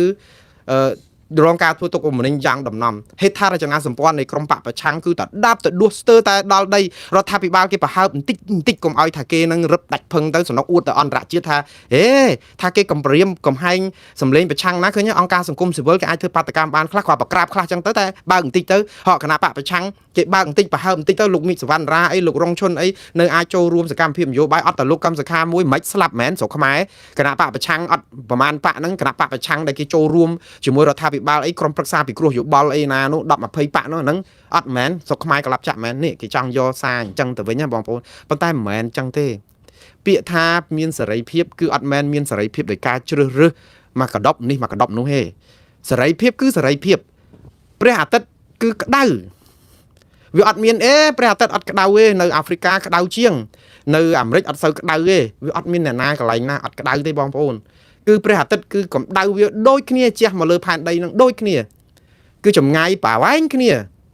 ាអត់មានទៅអីណាមើលខុសទេអញ្ចឹងយើងកុំមកបកស្រាយត្រូវហើយវាកម្ដៅហ្នឹងវាអាចថាអ្នកមិនចេញខាងក្រៅនៅតែម៉ាស៊ីនត្រជាក់វាមិនសូវក្តៅដូចអ្នកស្រែនៅធ្វើការសស្រែចំការហាលក្តៅអីវាកាប់ប៉ុន្តែកម្ដៅព្រះអាទិត្យហ្នឹងទាំងនៅក្នុងម៉ាស៊ីនត្រជាក់ឬក៏នៅក្រៅគឺវាក្តៅដូចគ្នាព្រោះសីតុណ្ហភាពនៅក្រៅហ្នឹងគឺថាបើ45ដឺក្រេគឺវា45ដឺក្រេហើយអាកាសធាតុហ្នឹងវាប្រែប្រួលទៅតាមរដូវកាល4រដូវទៀតបើកន្លែងខ្លះត្រជាក់កន្លែងខ្លះកកប៉ុន្តែវិលទៅវិលមកគឺវាដូចគ្នាអាកាសធាតុហ្នឹងគឺគ្រាន់តែយើងនៅប៉ូលត្រជាក់ចិត្តណែកន្លែងទៅកកទៅមានចំហាយទៅកកទៅជប់ទប់ព្រះអាទិត្យប៉ុន្តែបើយើងផុតពីអាស្អីសុញ្ញអាកាសឬក៏ការពារចម្ងាយពីផែនដីភពផែនដីហ្នឹងគឺព្រះអាទិត្យគឺកម្ដៅដល់ដែលគ្រប់ពេលគ្រប់វេលាអត់មានដូរទេអញ្ចឹងយើងត្រូវមើលរដ្ឋធម្មនុញ្ញនិងការបកស្រាយច្បាប់អីហ្នឹងគឺអត់ត្រូវការទាញឲ្យយឺតដូចកស៊ូទេវាត្រូវតែមើលឃើញអញ្ចឹងហើយអត់ចាំបាច់ទៅធ្វើឲ្យប្រជាពលរដ្ឋរកម្មចិត្តបកបញ្ហាឲ្យគ្នានឹងត្រូវទៅទៀមទាការបកស្រាយមួយថ្ងៃរវល់តែរើសដុំថ្មចោលឆ្កែអាការងារមកកណោអត់ទៅធ្វើអីយើងមើលមកដល់ម៉ោងហ្នឹងប្រជាពលរដ្ឋខ្មែរដូចជាក្រុមអង្គការសង្គមស៊ីវិលនៅតែតវ៉ាជាមួយអាជ្ញាធររាជធានីភ្នំពេញរឿងសុំធ្វើបាតសុំសម្ដែងមតិថ្ងៃ8មីនាដដែលណាច្បាប់មានចែងរដ្ឋធម្មនុញ្ញមានចែងថាអត់ចាំបាច់សុំច្បាប់អាជ្ញាធរទេជូនដំណឹងគេក៏ជូនទៅគាត់ប្រាប់ថាយើងតវ៉ាឲ្យអាជ្ញាធរហ្នឹងមករៀបចំសម្ដាប់ធ្នាប់ប៉ុន្តែមិនសុំអនុញ្ញាតទេច្បាប់អត់មានការចែងអំពីការសុំអនុញ្ញាតទេសុំអន្តរាគមន៍ជួយសម្របសម្រួលកុំឲ្យស្ទះចរាចរណ៍តែអាជ្ញាធរគឺថាអត់សុំអត់អីអត់ឲ្យហើយឥឡូវសុំឲ្យអត់ឲ្យទៀតទៅបកស្រាយអីណាទៅតើយើងរវល់រើសដុំថ្មចោលឆ្កែអញ្ចឹងប្រហែលនេះទៀតដែលយើងអត់ទៅមុខសោះនេះអីរ៉ង់គេដល់ណាអស់ហើយយើងទៅមកដោះស្រាយរឿងទីលានប្រជាធិបតេយ្យសម្ដែងមតិដោយអហិង្សាសោះនៅយើងធ្វើអត់បាននេះឯងដែលជាហេតុផលប្រជាពលរដ្ឋរត់ចោលស្រុកណាបងប្អូននេះហើយជាបញ្ហាដែលគេនៅស្រុកអត់បានហើយមិនមែននៅស្រុកអត់បានហ្នឹងគេរត់ចោលបងប្អូនទេគឺគេមកដល់ស្រុកក្រៅគេខំណាស់បងប្អូនខំណាស់គ្មានខ្មែរណានៅក្រៅប្រទេសភ្លេចខ្មែរគ្នាឯងទេវាមានដែរនៅអត់កំណើតប្រមាណក្រុមដែលត្រូវលលកគេតាក់បានហ្នឹងខ្ញុំហួសចិត្តដែរតែខ្ញុំមិនទៅទូមនិញអីជាមួយគាត់ទេមកដល់ជាជាតិសាសអាមេរិកម្ករស់នៅស្រុកអាមេរិកនេះហើយទៅគ្រប់គ្រងការធ្វើទុកបុកម្នេញប្រជាពលរដ្ឋយើងនៅស្រុកខ្មែរឲ្យមិននាំគ្នាឌីលជេអ្នកនៅស្រុកអាមេរិកឬនៅស្រុកក្រៅទៀតអស់លោកចុះនរកខ្ញុំគ្រាន់តែប្រាប់ទេខ្ញុំមិនទៅធ្វើទុកបុកម្នេញស្អីទេចុះនរកដោយសារវាជាអំពើបាបផ្ទួនគ្នាអំពើបាបទី1គឺគ្រប់គ្រងការប្រព្រឹត្តលាមកបាតផ្សារបស់អាជ្ញាធរនៅកម្ពុជាបំផ្លាញប្រជាធិបតេយ្យសិទ្ធិមនុស្សប៉ះពាល់ប្រជាពលរដ្ឋ17លាននាក់អត់ព្រមទៅថ្កោលទោសកាលមុនធ្លាប់ថ្កោលទោសដែរជេលោកហ៊ុនសែនហុយដីដល់ពេលទៅហិតស្បែកជើងទៅស្ទាបទៅអោបទៅថាបបានកំរាលព្រំរំស្រូរំអោបអីជាមួយមេដឹកនាំស្រុកខ្មែរដែលគេគ្រាន់តែគេដាក់អាស្អីគេនុយផ្កាអានងដូចផ្លែបបក់មកហ្នឹងឲ្យមកហ្នឹងមកលូតតាក់ជាមួយនឹងអាញៀងតទេមានតែផ្លែននផ្កាអានងហ្នឹងទៅហើយទៅមកវិញបហាក្រុមបកប្រឆាំងដែលគេខំតស៊ូមតិឯណាដើម្បីចឹងមកថាបាបពីបងប្អូនបាបទី1គឺមិនថ្កោលទោសការធ្វើទុកបុកម្នេញរំលោភសិទ្ធិមនុស្សក្នុងប្រជាធិបតេយ្យគឺជាអំពើបាបធ្ងន់ណាស់ទី2មករករឿងអ្នកដែលគេកំពុងស្ដារសិទ្ធិមនុស្សនិងប្រជាធិបតេយ្យឡើងវិញគឺជាអំពើបាបទី2បងប្អូនសាកគិតមើលនំមួយដុំយើងហូបមិនអស់ហើយយើងទម្លាក់ចោលនៅដីហើយមានមនុស្សម្នាក់ដែលនៅក្បែរហ្នឹងគេកាន់ផ្តិលឬក៏ឃ្លានស្រែកឃ្លានចង់បាននំហ្នឹងមកទទួលទានតែយើងវាឆ្អែតឆ្អល់ខ្លួនឯងហើយហ្នឹងគឺ យើងមិនហុចឲ្យគ្នាទេគឺយើងតម្លាក់ចោលនៅដីហើយគ្នាឃើញតម្លាក់នៅដីក៏រើសយកមកហូបយើងទៅយកជើងជន់នំនឹងទៀតសាក់គិតមើលបងប្អូនសាក់គិតមើលយកខួរក្បាលគិតបន្តិចមើលតើបងប្អូនមានចិត្តអប្រៃអណ្ដេរថៃប៉ុណ្ណានៅក្នុងនេះហ្នឹងបើបងប្អូនគិតឲ្យសាមញ្ញបែបហ្នឹងតើបងប្អូនប្រព្រឹត្តអំពើបាបចុះនរកប្រមាណជាន់ព្រោះនំមួយដុំណាដែលបងប្អូនដែលមិនហុចទៅឲ្យគ្នាហូបចាត់ទុកថាជាអំពើមិនមានចិត្តសប្បុរសហ្នឹងគឺវាខ្ទាស់ទៅនឹងទ្រឹស្ដីពុទ្ធបាត់ហើយយើងជួយចែកគ្នាមេត្តាករុណាមុទិតាពេលខាយើងក្បត់បើសិនជាយើងជាអ្នកកាន់សាសនាពុទ្ធយើងក្បត់បើកាន់សាសនាគ្រីស្ទានអីហ្នឹងរត់តែក្បត់ទៀតព្រោះខ្ញុំឃើញអ្នកកាន់សាសនាយេស៊ូអីហ្នឹងគាត់ជួយគ្នាណាសាសនាមួយនេះគឺជាសាសនាដ៏ល្អថ្លៃថ្នូររបស់គេណាដូចគ្នានឹងសាសនាពុទ្ធយើងអីដែរគេជួយគ្នាគេគិតគ្នាណាគឺគេចែកបានអីគេចែកគ្នាតើយើងសាសនាអីឲ្យប្រកាសគឺអស់លោកថ្មិលអត់សាសនាតែម្ដងខ្ញុំហ៊ាននិយាយដូច្នេះព្រោះអីនំនៅក្នុងដៃអត់ហូបអស់ឆ្អែតខ្លួនឯងពេញកាពះវាហល់កាហាយតែនៅសល់ហើយមិនសុខចិត្តឲ្យគ្នាហូបយកទៅទម្លាក់នៅដីប្រឡាក់ដីធ្វើអីចោះគ្នាទៅអោនរើសយកមកហូបទាំងនរកអវជ័យហ្នឹងព្រោះគ្នាឃ្លានយើងយកជើងទៅជន់ឲ្យឃ្លីឈ្នីគេហៅខ្មែរយើងមិនបានស៊ីឈ្លីឲ្យខ្ទេចហ្នឹងទៀតអស់លោកប្រព្រឹត្តអំពើបាបកម្មច្រើនណាស់ជាពិសេសអស់លោកដែលរស់នៅលើទឹកដីអាមេរិកហើយនាំគ្នាមិនកោលទោសរបបផ្ដាច់ការឬក៏ការធ្វើទុកបុកម្នេញរបស់ប្រជាពលរដ្ឋហើយមិនត្រឹមតែប៉ុណ្ណឹងទេមកជេរបតិចគ្នាដែលខំប្រឹងទៅរើសអានំពីដីមកដែលខ្លួនជន់បំផ្លាញខ្ទេចខ្ទីនេះទៅជេរបតិចផ្ដាសាគេថាគេថោកទាបគេអស់ហើយគេទម្លាក់ខ្លួនគេទៅថោករើសនំណែឯងទម្លាក់នៅដីហ្នឹងមកដើម្បីចង់យកមកហូបប៉ុន្តែណែឯងគឺមានគ្រប់គ្រាន់ហើយយើងជន់ហើយយើងទៅដៀលគេថាហេតុអីបានមករើសនំនៅដីតើគេមានកំហុសអីកំហុសដែលធំបំផុតគឺអស់លោកនេះកំហុសមនសិការអស់លោកពីការខួរក្បាលព្រោះយើងពីការខួរក្បាលនេះព្យាបាលមិនជាទេបងប្អូនប៉ុន្តែអហោសិកម្មឲ្យគាត់ទៅព្រោះគាត់នរុអវជ័យនៅរងចាំគាត់ហើយព្រោះគាត់ប្រព្រឹត្តអំពើបាបកម្មពីរយ៉ាងគឺបាបកម្មទី1គឺបាបកម្មមិនកោលទោសអំពើអមនុស្សធម៌អំពើរំលោភសិទ្ធិមនុស្សបំពានធ្វើទុកបុកម្នេញបំផ្លាញគ្រប់បែបយ៉ាងអំពើទី2គឺអំពើទប់អ្នកដែលចង់ទាមទារឲ្យមានការស្ដារអាហ្នឹងមកវិញទៅដៀលគេសិតតអ្នករត់ចោលស្រុកចោះបើអស់លោកប៉ាកែដែរដែលរត់ចោលស្រុកហ្នឹងហេតុអីក៏មកអាមេរិកទៅអីមិននៅខំស្មៅនៅជំរុំហ្នឹងទៅហើយវិលចូលទៅរួមរស់អគុណសន្តិភាពវិញទៅហេតុអីក៏ម្នាក់ខំប្រឹងមកម្លេះខ្ញុំមិនទៅដៀលរឿងហ្នឹងទេវាជាផុសព្រេងវាសនាណាដែលអស់លោកបានគេលើកយកមករស់នៅក្នុងឋានមួយដែលជាការផ្ដល់ជីវិតថ្មីរបស់លើកយើងប៉ុន្តែត្រូវងាកមើលមកវិញថាតើបើយើងបានសោយសោកហ្នឹងថាតើប្រជាពលរដ្ឋខ្មែរយើងរងទុក្ខវេទនាប៉ុណ្ណាយើងសាកគិតខ្លួនយើងក្នុងសម័យជនភៀសខ្លួនភៀសសឹកទៅទល់ដែនថៃអាហ្នឹងយើងរត់ទៅដល់ទល់ដែនថៃបានតើមានប្រជាពលរដ្ឋខ្មែរប្រមាណដែលមានលទ្ធភាពអាចរត់ទៅដល់ប្រទេសទី2ប្រទេសថៃប្រទេសអីរងអង្គច្រកឆ្នាំងអត់បានអញ្ចឹងសុកចិត្តនៅចោលភូមិរត់ដេកសំងំតាមផ្ទះបងប្អូនព្រោះខាច់គេធ្វើទុកបុកម្នេញបងប្អូនលេបចូលដែរទេនេះឬដែលយើងហៅថាមានសន្តិភាពបងប្អូនដែលចាក់ចេញពីស្រុកមកនេះណាគឺមិនមែនរត់ចោលស្រុកទេគឺរកទីទួលសុវត្ថិភាពដោយលោកហ៊ុនសែនហេងសំរិននិងលោកជាស៊ីមទៅបង្កើតអាណត្តិសេពីធ្នូអញ្ចឹងសុទ្ធតែអ្នកស្នេហាជាតិក៏ប៉ុន្តែខុសកលៈទេសៈគ្នាស្នេហាជាតិរបបខ្មែរក្រហមជាមនុស្សរបស់បកខ្មែរក្រហមកម្មាភិបាលខ្មែរក្រហមប៉ុន្តែសម័យនេះគឺរត់ចោលស្រុកតែជាក្រុមប្រឆាំងដែលមិនអាចតតាំងជាមួយគេបានព្រោះគេបំផ្លាញគេសម្លាប់គេធ្វើទុកបុកម្នេញហើយបើមិនឲ្យចាក់ចេញដោយលោកកម្មសខាខ្ញុំសរសើរវីរភាពរបស់លោកកម្មសខាប៉ុន្តែឥឡូវលោកធ្វើអីបានការតស៊ូអាចដូចលោកម៉ាន់ដេឡាជាការពិតហើយដូចអីអហិង្សាខ្ញុំពេញចិត្តការតស៊ូរបស់គាត់ 100% ខ្ញុំនៅតែសរសើរវីរភាពរបស់លោកកម្មសខាគ្មានលក្ខខណ្ឌទេគឺជាការតស៊ូក្រាញនានាលខំស្មៅរួមរស់រួមសុខជាមួយនឹងប្រជាពលរដ្ឋនេះគឺជាគុណូបការៈដ៏ធំធេងរបស់លោកកម្មសខាប៉ុន្តែសួរថាឥឡូវមកដល់ហ្នឹងថាលោកកម្មសខាអាចជួយអីបងប្អូនបាននិយាយស្អីក៏មិនបានមួយម៉ាត់គេអត់ព្រមដោះលែងគាត់ជាប់ផុង8ឆ្នាំ9ឆ្នាំស្រុកទេសកលាប់ចាក់គាត់មិនអាចធ្វើអីបានជួយតែខ្លួនលោកក៏អត់បានផងតើយើងគិតថាគាត់នៅខំស្មៅរួមសុខរួមទុកជាមួយប្រជាពលរដ្ឋកម្ពុជាបាត់ទុកហ្នឹងមែនម្ដងទៀតបងប្អូនខ្ញុំអត់មាននិយាយនេះក្នុងន័យមើលងាយឬក៏បន្ទុយផ្អាក់អំពីការតស៊ូរបស់លោកកម្មសខាទេខ្ញុំនៅតែសរសើរវីរភាពដ៏អស្ចារ្យហើយខ្ញុំជឿថាជាជំរើសដ៏ត្រឹមត្រូវរបស់លោកកម្មសខានៅក្នុងការជ្រើសរើសមិនចាក់ចេញពីស្រុកខ្មែរដើម្បីនៅជាប់ប្រជាពលរដ្ឋ ប៉ុន្តែជាជំរឿសដ៏ថ្លៃថ្លាត្រឹមត្រូវមិនត្រូវការមានអ្នកណាក្រុមគណៈបកប្រជាជនកម្ពុជាឬក្រុមគណៈបកប្រឆាំងខ្លួនឯងដែលចង់បំបែកឲ្យចូលតាមមនោគមវិជ្ជារបស់គណៈបកប្រជាជនកម្ពុជាទៅឲ្យក្រុមផ្សេងទៀតដូចជាលោកសំរងស៊ីលោកអេងឆៃអៀងអ្នកស្រីមូសុខហួរលោកឡុងរីលោកហូវ៉ាន់ឬក៏ Real Cameron នុតរំដួលឬក៏អ្នកដទៃទៀតដែលភៀសខ្លួនមកនៅស្រុកក្រៅដើម្បីគេចផុតពីការធ្វើទុកបុកម្នេញហ្នឹងហើយថាពួកគាត់ជាអ្នកក្បត់ជាតិរត់ចោលប្រជាពលរដ្ឋក្នុងពេលដែលមានទុកទេអត់ទេយើងត្រូវឲ្យមានភាពយុត្តិធម៌ខ្ញុំមិនមែនជាមនុស្សគណៈបកប្រជាជនហើយខ្ញុំមិនមែនជាមនុស្សគណៈបកប្រឆាំងហើយខ្ញុំមិនមែនធ្វើព័ត៌មាននេះដើម្បីលៀបសការៈអីទាំងអស់អត់ទេដើម្បីប្រជាពលរដ្ឋ17លាននាក់ហើយជាព័ត៌មានដែលនិយាយការពិតអត់មានคล้ายៗទេបងប្អូនខ្លះទទួលបានទៅជាស្លែងបងប្អូនខ្លះទទួលបានជាបង្អែមលៀងមាត់បងប្អូនខ្លះទទួលបានជាបដូលពេជ្រធ្វើមិនព្រោះនិស័យព័ត៌មាននឹងវាអញ្ចឹងហើយការពិតគឺវាអញ្ចឹងបងប្អូនអាចទៅកន្លះការពិតបានទេបងប្អូនអាចប្រើស្អំចិត្តឲ្យទទួលស្គាល់ការពិតដោយមធ្យោបាយណាខ្ញុំអត់ដឹងទេប៉ុន្តែការពិតគឺវាអញ្ចឹងដូច្នេះឈប់ហៅអ្នកដែលរត់ចោលស្រុកឬក៏គេចខ្លួនដើម្បីសំទោសឃើញពាក្យរត់ចោលស្រុកហ្នឹងខ្ញុំវានៅក្នុងខួរក្បាលខ្លាំងពេកឃើញសំបីតែអញ្ចឹងក៏និយាយអយុត្តិធម៌សម្រាប់បងប្អូននៅក្រៅស្រុកពួកគាត់មិនមែនរត់ចោលស្រុកទេពួកគាត់ភៀសខ្លួនដើម្បីមានសុវត្ថិភាពហើយបងប្អូនសាកមើលបងប្អូននៅខាងក្រៅប្រទេសមានដែរភ្លេចបងប្អូននៅស្រុកខ្មែរណាតស៊ូក្រាញននាលរវល់ការងារប៉ុណ្ណាក៏មកធ្វើបាតកម្មមកចូលរួមគំនិតគ្នាដើម្បីឲ្យដល់ក្តីសង្ឃឹមឲ្យគ្នានៅស្រុកខ្មែរនោះដែលត្រូវគេបង្ក្រាបបើគុំបានបងប្អូននៅក្រៅប្រទេសដែលបានភៀសខ្លួនដើម្បីមានទីទួលសុវត្ថិភាពហើយបន្តសកម្មភាពរបស់បងប្អូនតទៅទៀតនេះម្លេះសំបងប្អូននៅស្រុកខ្មែរអស់សង្ឃឹមរលីងហើយសប្ងៃបានផ្ដល់ក្តីសង្ឃឹមនេះជាធម្មទានមួយដ៏ធំណាស់សង្ឃឹមបងប្អូនពាក្យសង្ឃឹមនេះឲ្យធ្វើឲ្យមនុស្សអា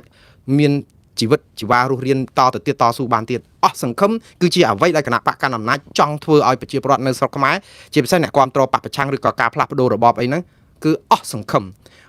វាយប្រហារក្រុមប្រឆាំងមានគិញសម្ងាត់មានស្អីធ្វើទុកបុកម្នេញធ្វើច្បាប់កុំឲ្យចូលប្រទេសធ្វើច្បាប់កុំឲ្យបើគណៈបកអីបានគឺថាតឡាការជាឧបករណ៍បំផ្លាញសពបែបយ៉ាងអីឲ្យក្រុមហ្នឹងគឺថាដាច់ខ្លួនដាច់ជើងឲ្យរិះគន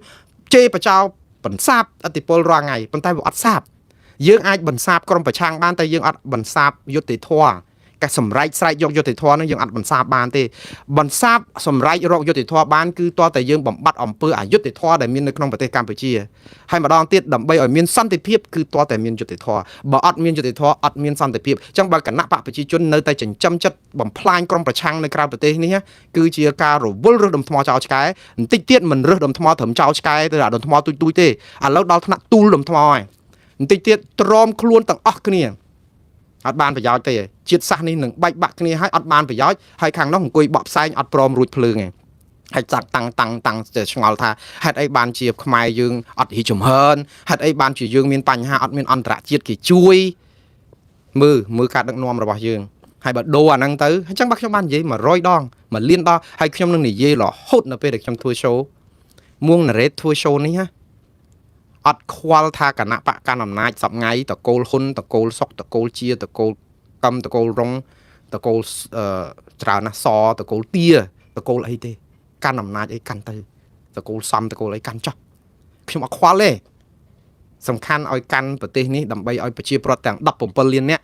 ់មានអារម្មណ៍ថាជាប្រទេសកម្មសិទ្ធិផ្ដាច់មុខរបស់ខ្លួនទាំង17លាននាក់កុំឲ្យថាប្រទេសមួយនេះគឺជាកម្មសិទ្ធិផ្ដាច់មុខតែមួយក្រុមណានោះក្រុមណាក៏ដោយទោះលោកសំរងស៊ីលោកកឹមសុខាទៅកាន់ប្រទេសលោករងឈុនទៅកាន់ប្រទេសបើធ្វើឲ្យប្រទេសនេះคล้ายជាក្រុមរបស់លោករងឈុនក្រុមលោកកឹមសុខាឬក្រុមលោកសំរងស៊ីតែមួយក្រុមខ្ញុំបើនៅមានជីវិតគឺខ្ញុំនឹងរិះគន់អ្នកឯងឲ្យផ្កាប់មុខ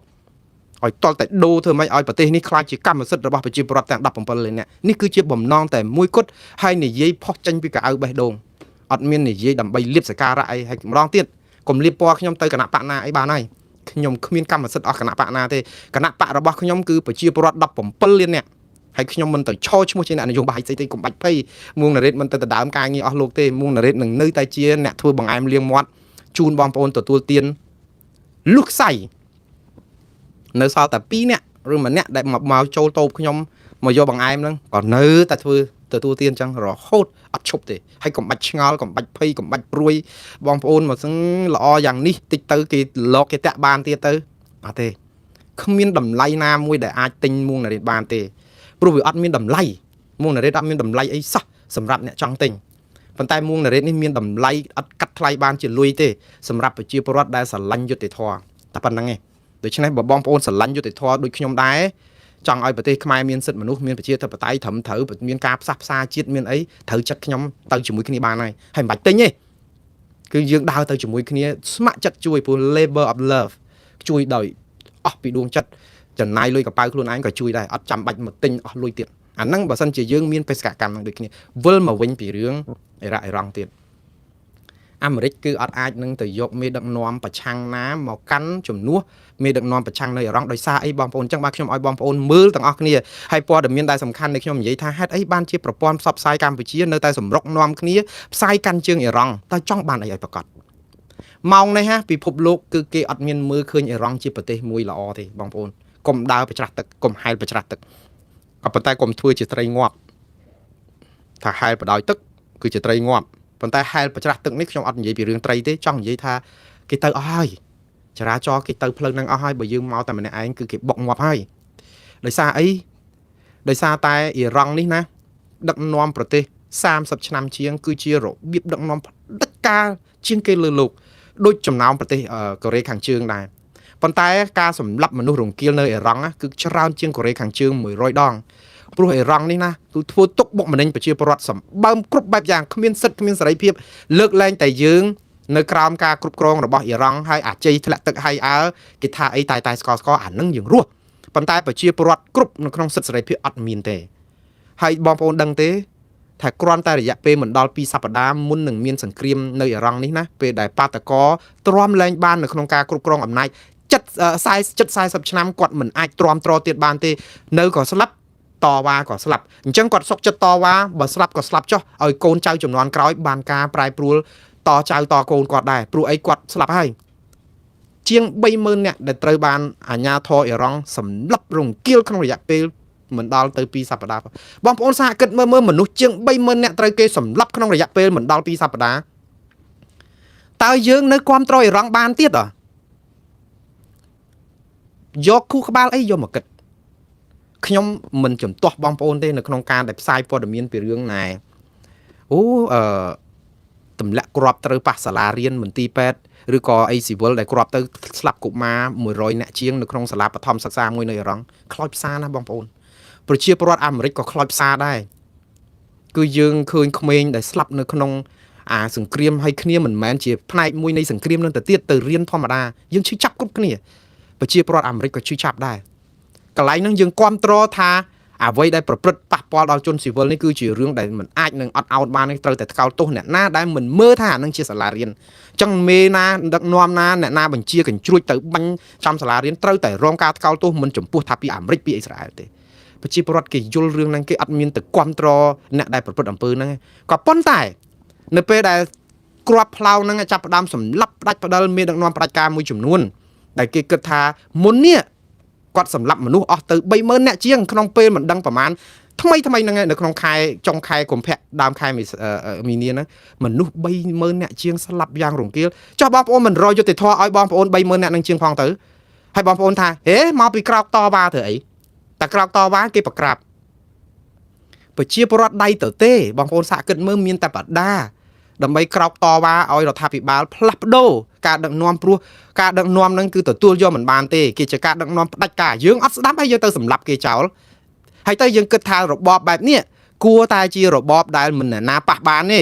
ជារដ្ឋអធិបតេយ្យជារដ្ឋាភិបាលមួយដែលផ្ដាច់មុខដែលមិនគួរប៉ះបានបងប្អូនសាកគិតទៅមើលនៅក្នុងរបបខ្មែរក្រហម3ឆ្នាំ8ខែ20ថ្ងៃដែលបងប្អូនទាំងអស់គ្នានេះដែលណាក៏មានបងប្អូនដែលស្លាប់ដោយខ្មែរក្រហមយកទៅសម្លាប់ឬក៏ដាច់បាយដែរចុះបើសិនជាមានអ្នកណាម្នាក់គេចង់ផ្ដួលរំលំរបបនឹងចោលទៅដើម្បីឲ្យដូររបបមួយដើម្បីឲ្យភាពប្រជាពលរដ្ឋមានសិទ្ធិសេរីភាពគុំទៅធ្វើស្រែចម្ការយកគ្នាពីក្រុងយកទៅចម្លៀសដេកឲ្យឈឺជំងឺគ្រុនចាញ់ជន់មានជន់អីស្លាប់ពេញព្រៃណាតើយើងអត់ចង់ដូរអីចឹងបងប្អូនជាជនរងគ្រោះហ្នឹងអ្នកណាក៏ដោយឲ្យតែចង់ដូររបបហ្នឹងគឺអ្នកហ្នឹងត្រូវតែស្លាប់ត្រូវតែជំទាស់អញ្ចឹងឬក៏យ៉ាងម៉េចមើលបងប្អូនសាកយកខួរគិតបន្តិចមើលបើយើងគ្រប់គ្រងអីខ្ញុំអត់ជំទាស់ទេណារឿងគ្រប់គ្រងការអនុវត្តរដ្ឋធម្មនុញ្ញអង្គការសហប្រជាជាតិមិនត្រូវបំពានរដ្ឋអធិបតេយ្យរបស់ប្រទេសមួយបកស្រាយចោះខ្ញុំទទួលស្គាល់ថាជាការបកស្រាយត្រឹមត្រូវហើយខ្ញុំមកដល់ម៉ោងនេះខ្ញុំអត់មានគ្រប់គ្រងអំពើហិង្សាទេខ្ញុំអត់គ្រប់គ្រងសោះនៅក្នុងការឈ្លានពាននៅក្នុងដែនអធិបតេយ្យមួយដោយរំលោភច្បាប់ខ្ញុំអត់គ្រប់គ្រងទេ ជាជនជាតិខ្មែរអាមេរិកក៏ដោយអត់គ្រប់គ្រងទេហើយលោកត្រាំជាប្រធានាធិបតីអាមេរិកក៏ដោយខ្ញុំអត់គ្រប់គ្រងអំពើហិង្សារំលោភបំពានឈ្លានពានដែនអធិបតេយ្យរបស់រដ្ឋដទៃក៏ប៉ុន្តែបើសួរខ្ញុំថាចោះបើគេផ្លាស់ប្ដូររបបអ៊ីរ៉ង់នេះឲ្យប្រជាពលរដ្ឋមានប្រជាធិបតេយ្យជាអ្នកសម្រេចជោគវាសនារបស់ខ្លួនឯងខ្ញុំគ្រប់គ្រងខ្ញុំគ្រប់គ្រងគ្រាន់តែថាអាទង្វើនៅក្នុងការដែលស្ដារអាធ្វើឡើងវិញកែតម្រង់ហ្នឹងគឺទៅដើម្បីឲ្យមានសិទ្ធិមនុស្សហ្នឹងគឺថាវាសាហាវខូខើព្រៃផ្សៃក៏ប៉ុន្តែបងប្អូនយើងធ្វើអីក៏ដោយយើងមើលបរិបទដូចខ្ញុំនិយាយពីរឿងលោកហ៊ុនសែនហេងសំរិននិងជាស៊ីមចាក់ចេញពីប្រទេសកម្ពុជាទៅតំបន់ចុងបូព៌ាចេញពីកណ្ដាលក្រុងឬក៏ឈប់បំរើឲ្យកម្មាភិបាលខ្មែរក្រហមដើម្បីទៅប្រមូលកែនទ័ពមកវាយរំដោះរបបខ្មែរក្រហមគាត់មិនរត់ចោលស្រុកទេគឺគាត់ទៅរកក៏កើតកម្លាំងដើម្បីសង្គ្រោះកម្ពុជាគាត់មានអីខុសហើយដល់ពេលផ្ដួលរំលំរបបខ្មែរក្រហមហេតុអីគាត់មានអីខុសឥឡូវដូចគ្នាអញ្ចឹងជនជាតិអ៊ីរ៉ង់ខ្លួនឯងអត់អាចចេញមកផ្ដួលរំលំបានទេអញ្ចឹងបានអាមេរិកជួយបានអ៊ីស្រាអែលជួយទៅដើម្បីអីដើម្បីស្ដារអញ្ចឹងបើសិនជាយើងគិតថាខុសដូចគ្នានឹងលោកហ៊ុនសែនហេងសំរិនជាស៊ីមតនាំគ្នាផ្ដួលរំលំរបបខ្មែរក្រហមដែរមានតែយើងគ្រប់គ្រងរបបខ្មែរក្រហម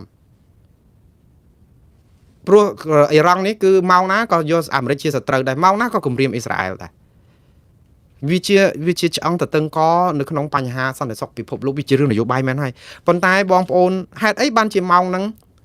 អ៊ីរ៉ង់គេវាយឡើងខ្ទេចរៀបអស់យើងផ្សាយថាអ៊ីរ៉ង់ហ្នឹងកំពុងតែកើននឹងស្អីណាវាយលុកអីណាហ៊ូនិយាយពីរូប AI នឹងយកមកផ្សាយឲ្យអើយបងប្អូនហេតុអីក៏បាយ3ពេលនឹងបងប្អូនអីក៏ទម្លាក់ចោលសុជីវធម៌សិលធម៌នឹងទៀបម្លេះបងប្អូនសរសើរពីអ៊ីរ៉ង់ទៅផ្សាយព័ត៌មានថាអាមេរិកទម្លាក់គ្រាប់នឹងប៉ះចំអារូបគំនូទេអស់លុយអស់អីរាប់ពាន់លានដុល្លារអញ្ចឹងតិចទៅខ្សោះទៅអ៊ីរ៉ង់នឹងវាយបកវិញគ្រាប់បែកគ្រាប់បរម៉ាណូគ្រាប់មីស៊ីលអីគេនៅមកកណោក្រោមដីមិនឈ្នះអ៊ីរ៉ង់ទេលាក់នឹងលាក់អញ្ចឹងទៅឥឡូវហ្នឹងគឺគេចាប់ផ្ដើមអ៊ីរ៉ង់ហ្នឹងគឺគេមានប្រទេសសម្ព័ន្ធមិត្តអីជួយអីអត់មើលសោះតែម្ដងខ្ទេចខ្ទីអស់ហើយមួយថ្ងៃនេះគឺប្រធានាធិបតីរបស់ប្រទេសអ៊ីរ៉ង់សុំទោសប្រទេសជិតខាងសន្យាថាឈប់ផ្លោងគ្រាប់ដាក់ទៀតហើយក្រោយទ្រាំខ្លួនចេញមកសុំទោសប្រទេសជិតខាងប្រទេសណាខ្លះបងប្អូនជិតខាងប្រទេសដែលជាសម្ព័ន្ធមិត្តរបស់អាមេរិកទាំងអស់មានអីអ៊ីស្រាអែលអារ៉ាប៊ីសាអូឌីតកាតាទូគីឥឡូវគេហៅទូគីយ៉ានិងអារ៉ាប់រួមអីចឹងទៅប្រទេសទាំងអស់នេះគឺប្រទេសផ្សេងទៀតដែលជាសម្ព័ន្ធមិត្តរបស់អ៊ីរ៉ង់រួមទាំងអ៊ីរ៉ង់ផងផ្លោងគ្រាប់ដាក់ឡើងសោះដែរដើម្បីអីដើម្បីទប់ព្រោះអីគេថាប្រទេសទាំងនោះផ្លោងគ្រាប់ទៅអ៊ីរ៉ង់អីអញ្ចឹងទៅប្រទេសនេះផ្លោងគ្រាប់ទៅអ៊ីរ៉ង់បែរទៅជាប្រទេសក្រៅពីអ៊ីរ៉ង់ដែលជាសម្ព័ន្ធមិត្តអ៊ីរ៉ង់នាំគ្នាផ្លោងគ្រាប់ដាក់ទៅប្រទេសនោះវិញបងប្អូនសាកគិតមើលថាតើវាយ៉ាងម៉េចទាំងអ៊ីរ៉ង់ទាំងប្រទេសសម្ព័ន្ធមិត្តអ៊ីរ៉ង់ផ្លោងគ្រាប់ទៅប្រទេសទាំងនោះវិញប្រទេសទាំងនោះផ្លោងគ្រាប់កាន់តែខ្លាំងស្រោចមកអ៊ីរ៉ង់ហើយស្រោចទៅអាប្រទេសដែលផ្លោងគ្រាប់ដាក់គ្នាអញ្ចឹងសង្គ្រាមហ្នឹងគឺថាដំបូងស្ដាប់ទៅអូសង្គ្រាមលោកលើកទី3អត់មានលើកទី3ទី4ណាទេព្រោះប្រទេសដែលផ្លោងគ្រាប់ដាក់គ្នាទៅនៅសម្ព័ន្ធមិត្តអាមេរិកហ្នឹងនៅសល់ចិត្តដាច់ដង្ហើមហើយសល់តែ3 4គ្រាប់ហ្នឹងទេដោយទាំងអ៊ីរ៉ង់ហ្នឹងដែរឥឡូវអ៊ីរ៉ង់ចេញមកសុំទោសជាសាធារណៈហើយបដិញ្ញាថាមិនផ្លោងគ្រាប់ដាក់ប្រទេសប្រចាំមិត្តហ្នឹងទេមិនបាច់សុំទោសមិនបាច់បដិញ្ញាអីទេព្រោះអីវាអស់គ្រាប់បាញ់ហើយលោកត្រាំបានផ្ដល់ឱកាសឲ្យដែរនិយាយទៅខ្ញុំថាមិនចូលចិត្តលោកត្រាំហ្មងទេប៉ុន្តែគាត់ក៏មានកន្លែងចំណុចល្អគាត់ច្រើនដែរគាត់ប្រាប់ទៅអ៊ីរ៉ង់ថាតម្លាក់កាភ្លើងសារភាពឲ្យរួចខ្លួនទាំងអស់អត់យកទោសបីអីទេប្រាប់តាំងមុនបាត់ឈប់បាញ់មែនរំលាយចោលអាវុធបរម៉ាណូសុំចោះចាញ់កែប្រែរបបនេះឲ្យមានសេរីភាពសិទ្ធិមនុស្សប្រជាធិបតេយ្យទទួលយកបានតែអ៊ីរ៉ង់ហ្នឹងគេជ្រើសរើសយកវិធីអញ្ចឹងបងប្អូនកុំភ្លេចថាមេដឹកនាំផ្ដាច់ការគឺជ្រើសរើសនរោអវជ័យអត់យកផ្កាភ្ញីទេហើយកុំទៅត្រេកអរនឹងគាត់គេឲ្យជំរើសក៏អត់យកហើយយើងថារដ្ឋអធិបតេយ្យមកឲ្យជំរើសជាការពិតហើយរដ្ឋអធិបតេយ្យដូចប៉ុលពតអញ្ចឹងរដ្ឋអធិបតេយ្យតាប៉ុលពតរបបខ្មែរក្រហមកម្ពុជាប្រជាធិបតេយ្យទៅមើលច្បាប់ឡើងវិញគេហៅកម្ពុជាប្រជាធិបតេយ្យគឺរបបខ្មែរក្រហមដែលយើងហៅថាសម័យអពតហ្នឹងគឺរដ្ឋាភិបាលកម្ពុជាប្រជាធិបតេយ្យ DK គឺ Democratic កម្ពុជារបបគេហ្នឹង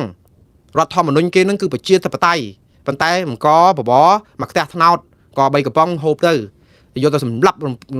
ពាយហ្នឹងហើយប្រជាធិបតេយ្យអាហ្នឹងមិនមែនជារបបប្រជាធិបតេយ្យឯណាហើយដល់ពេលអញ្ចឹងគេទុកឱកាសឲ្យបើសិនជារបបខ្មែរក្រហមគេទុកឱកាសឲ្យតែប៉ុណ្្នឹងខ្មែរយើងមិនដឹងសំណាងប៉ុណ្ណាទេលោកហ៊ុនសែនអត់ចាំបាច់ទៅដល់វៀតណាមអីទេអាចយកអាមេរិកយកអីមកជួបប៉ុន្តែសម័យពីមុនហ្នឹងយើងក៏និយាយអីអាមេរិកកំពុងបាក់បបខ្លោបខ្លាចខ្ចាច់ខ្ចាយពីសង្គ្រាមវៀតណាមគេលែងចង់ទៅឥណ្ឌូចិនហើយយើងវាកម្មអកុសលអញ្ចឹងទេតែឥឡូវគឺអាមេរិកឲ្យអ៊ីរ៉ង់ឱកាសច្រើនតែអ៊ីរ៉ង់អត់យកឥឡូវមកគ្រប់គ្រងអ៊ីរ៉ង់ទៅវិញយើងទាំងអស់គ្នា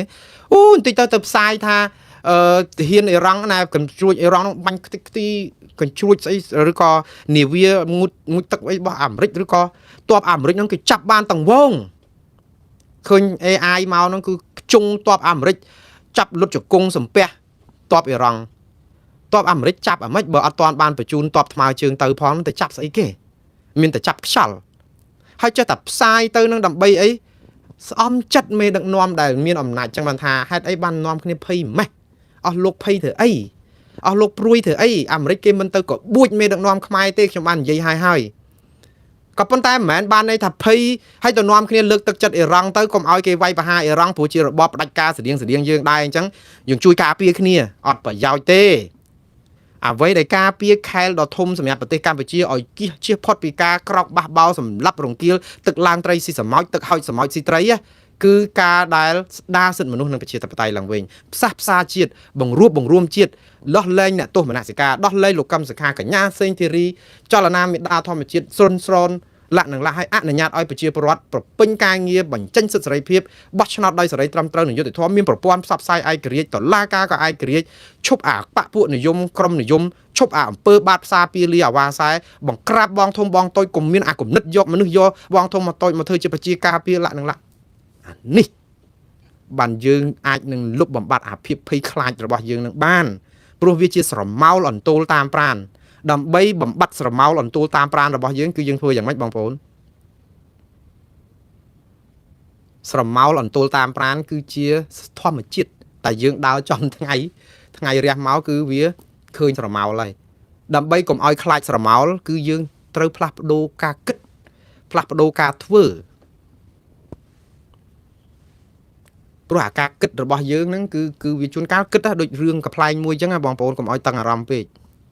បរិះម្នាក់មានជំងឺផ្លូវចិត្តមួយយ៉ាងតែព្យាបាលមិនជាទេព្រោះមនុស្សផ្លូវចិត្តនេះគឺត្រូវការផ្សះផ្សាផ្លូវចិត្តមិនមែនផ្លាស់ផ្សាអីទេជំងឺផ្លូវចិត្តរបស់គាត់គឺគាត់មានជំងឺមួយថាខ្មោចដេកក្រោមគ្រែគាត់រាល់យប់គាត់សម្រានអត់លក់ទេទទួលទានដំណេកមិនបានទេព្រោះអីខ្មោចនៅក្រោមគ្រែហ្នឹងគាត់ខ្លាចខ្មោចតែអញ្ចឹងទៅស្គមរីងរៃអត់ល្ងុយស្ទើរតែរាល់យប់ហើយខ្មោចនៅក្រោមគ្រែនឹងរាល់យប់អញ្ចឹងទ្រាំមិនបានគាត់ក៏ទៅរកគ្រូពេទ្យចិត្តសាស្ត្រឲ្យជួយដែរព្រោះគេឮថាល្បីគ្រូពេទ្យចិត្តសាស្ត្រគេអាចព្យាបាលបានពេទ្យចិត្តសាស្ត្រសួរគាត់ទៅថាពីគ្រោះជំងឺបន្តិចទៅគាត់ថាជំងឺនេះអាចព្យាបាលបានត្រូវការពេល6ខែទៅ1ឆ្នាំ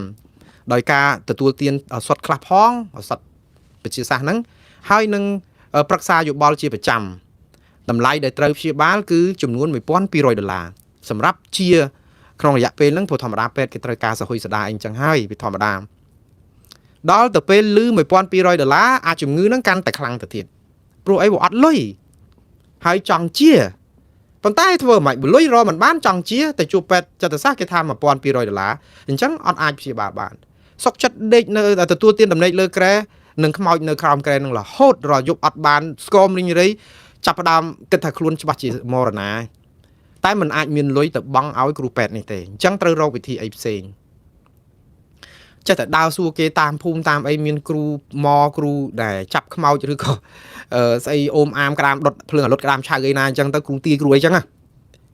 គាត់តែមិនបានផលអីដែរព្រោះអីគ្រូទាយទាំងអស់នោះគឺនិយាយស្រៀងគ្នាអញ្ចឹងណាឲ្យគាត់កាត់ចិត្តកាត់អីអញ្ចឹងទៅប៉ុន្តែអ្វីដែលគឺជាជាមួយនឹងជាងឈើទៅវិញព្រោះអីពេលដែលគាត់និយាយសួរគេចុះឡើងប៉ះជាងឈើគេសួរថាគាត់ជាងឈើក៏សួរថាសប្ងៃក្រែហ្នឹងក្រែផ្ទាល់ដីឬក៏ក្រែខ្ពស់ពីដីគាត់ថាក្រែគាត់មានជើងអញ្ចឹងជាងឈើគ្រាន់តែឮសូរតែក្រែមានជើងដឹងភ្លាមថាអូក្រែមានជើងអញ្ចឹងបានមានខ្មោចវាអាចដេកក្រោមក្រែបានណោះដូច្នេះគាត់សន្យាថាជួយដោះស្រាយបញ្ហានេះហើយជួយមិនកាត់ជើងក្រែចោលកាត់អស់ យកតែ500រៀលទេអត់មាន$1200ទេអស់តែថ្លៃស្រាសកន្លះស៊ីទេបងប្អូន500រៀលគត់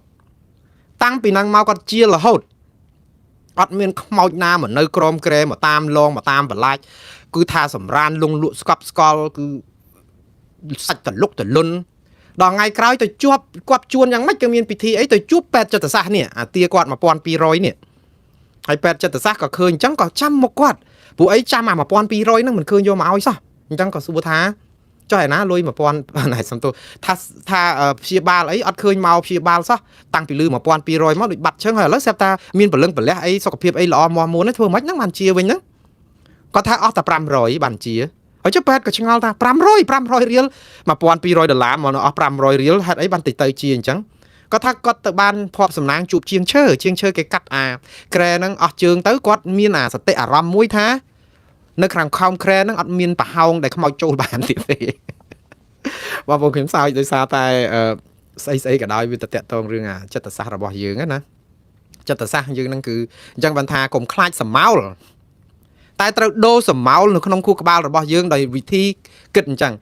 ពូម្នាក់មិញគាត់គិតថាក្រែហ្នឹងវាកាត់ជើងទៅវាសកត់ដល់ដីវាអត់មានខ្មោចណាមកលាក់ខ្លួនក្រោមក្រែបានអញ្ចឹងគាត់ជាអញ្ចឹងយើងគិតដូចគ្នាទៅថាបើវាខ្ពស់អញ្ចឹងយើងគិតថាអត់មានខ្មោចអីអញ្ចឹងទៅយើងដូចថារកវិធីដើម្បីសម្ោលវានៅអន្ទូលតាមប៉ុន្តែរកវិធីអីហើយបើថាជ្រុលកាត់ជើងក្រែហ្នឹងកាត់ចោលទៅឬក៏ដាក់ពុកចុះមកដេញដីវិញហ្មងទៅក៏វាបានដែរឬក៏ក្រាលនឹងឥតនឹងហ្មងទៅព្រោះខ្មោចឯណាមកនៅក្រោមឥតនឹងទៀតបាទអញ្ចឹងខ្ញុំសរុបសេចក្តីមកវិញគឺកុំខ្លាចសម្ោលខ្លួនឯងតែត្រូវផ្លាស់ប្ដូរយើងកុំខ្លាចការផ្លាស់ប្ដូរតែយើងត្រូវផ្លាស់ប្ដូរការភ័យខ្លាចគ្មានការផ្លាស់ប្ដូរឯណាដែលនៅជាអមតៈដែលមិនអាចផ្លាស់ប្ដូរបានទេអញ្ចឹងកុំខ្លាចអាការផ្លាស់ប្ដូរហ្នឹងតែត្រូវផ្លាស់ប្ដូរការភ័យខ្លាចយើងវិញអញ្ចឹងបើសិនជាខ្លាចគេមករករឿងកម្ពុជាមេដឹកនាំសពថ្ងៃខ្លាចបាត់អំណាចបាត់អីលែងប្រព្រឹត្តអំពើពុករលួយបាន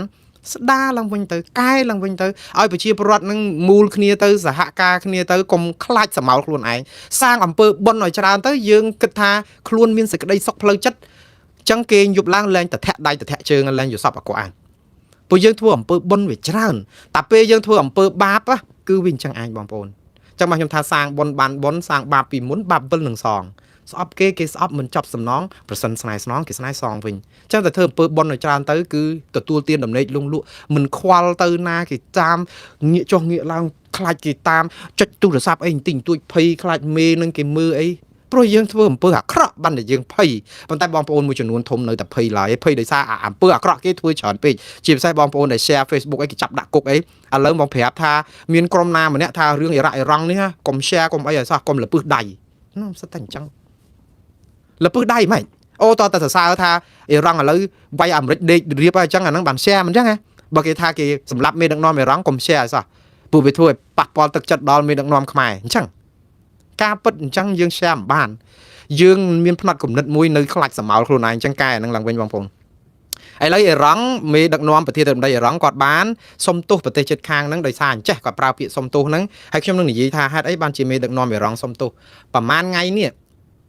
គឺអាមេរិកវាយខ្ទេចខ្ទីអស់ហើយអ៊ីរ៉ង់រៀបដល់ដីហើយសម្ព័ន្ធមិត្តផ្លោងដាក់គ្រប់ទិសទីវាទ្រាំខ្លួនណាបងប្អូនបវាយតែម្នាក់ឯងជាមួយអាមេរិកនិងអ៊ីស្រាអែលហ្នឹងវាស្ទើរតែដូច Manny Pacquiao ជាមួយនឹង Mike Tyson បាត់ទៅហើយវាមិនដឹងថាគីឡូស្រាលយើងនឹងទៅវាយ Mike Tyson គ្រាន់តែសកត់តែក្បាលចេះហ្នឹងក៏ដួលបាក់ចឹងជនី5ជួរដែរ5ដែរដូច្នេះវាអត់ឈ្នះគេទេហើយដល់ពេលអញ្ចឹងហើយទៅមានអាប្រទេសអីផ្សេងទៀតហ្នឹងទៅផ្លោងដាក់គេទៅពីទៀតអញ្ចឹងវាស្រោចមកអស់អាខ្លួនឯងក៏ខ្សោះអញ្ចឹងវាទ្រាំខ្លួនហើយដល់ពេលហើយដោយខ្លួនមានអាចរិតមួយគឺជាមេដឹកនាំអួតម៉ែអួតណាស់ស្អីក៏ដោយសុទ្ធតែមកកប់សពទៀតហើយណែឯងចូលមកជាឲ្យតែហ៊ានធ្វើសង្គ្រាមជាមួយនឹងអ៊ីរ៉ង់ណែឯងនឹងជូរចត់នឹងស្ដាយក្រោយអស់មួយជីវិតអាហ្នឹងសាដាមហ៊ូសេននិងកាដាហ្វីធ្លាប់និយាយតាំងពីដើមមកតែដល់ពេលហើយស្លាប់អស់ហើយជួនកាលដូចនៅអ៊ីរ៉ាក់អញ្ចឹងគេវាយចូលដល់ក្រុងបាក់ដាតនឹងហើយមេដឹកនាំអ្នកនាំពាក្យគេក្រសួងព័ត៌មានគេមកថាមកហើយកន្លែងនេះជាវាលកប់សពអីណាប៉ុន្តែស្រែកហ្នឹងស្រែកចេញមកពីរូងរុនកែបឯណាមកនោះអត់ទាំងបង្ហាញខ្លួនអត់ទាំងឃើញគេដើររត់ចូលមកផងទេគេវាយយកវាមានរដ្ឋសភារដ្ឋអីវាមានរដ្ឋាភិបាលឯងអស់ហើយប៉ុន្តែថាសុទ្ធតែកប់ខ្មោចតែហ៊ានខ្លួនឯងរត់ចោលជួអស់នៅតែខ្លួនហើយនឹងអាទូរស័ព្ទដៃមួយដើម្បីនិយាយកម្លាខ្លួនឯងដល់រត់ហើយរត់សាប៊ូមិនដឹងទៅដល់ណាមុនគេទៀតហើយចេះតែស្រែកមកសុទ្ធតែតាមកកប់សពកាត់ដូចគ្នាទៀតហ្នឹងដល់ពេលឥឡូវ តទៅពេលទុនដៃទុនជើងគាត់មកសុំទោសគាត់ថាឈប់វាយឈប់បាញ់អីចឹងទៀតប្លង់ដាក់ឯប៉ុន្តែបើប្លង់ដាក់ចាំគេប្លង់ដាក់ខ្លួនឯងចាំប្លង់ទៅវិញអាហ្នឹងប្លង់ទៅអីទៀតចាំបាច់ប្រាប់គេទេព្រោះវាសង្គ្រាម7ថ្ងៃហើយគេប្លង់ឡើងម៉ត់ហើយវាអត់មានថយក្រោយទេលោក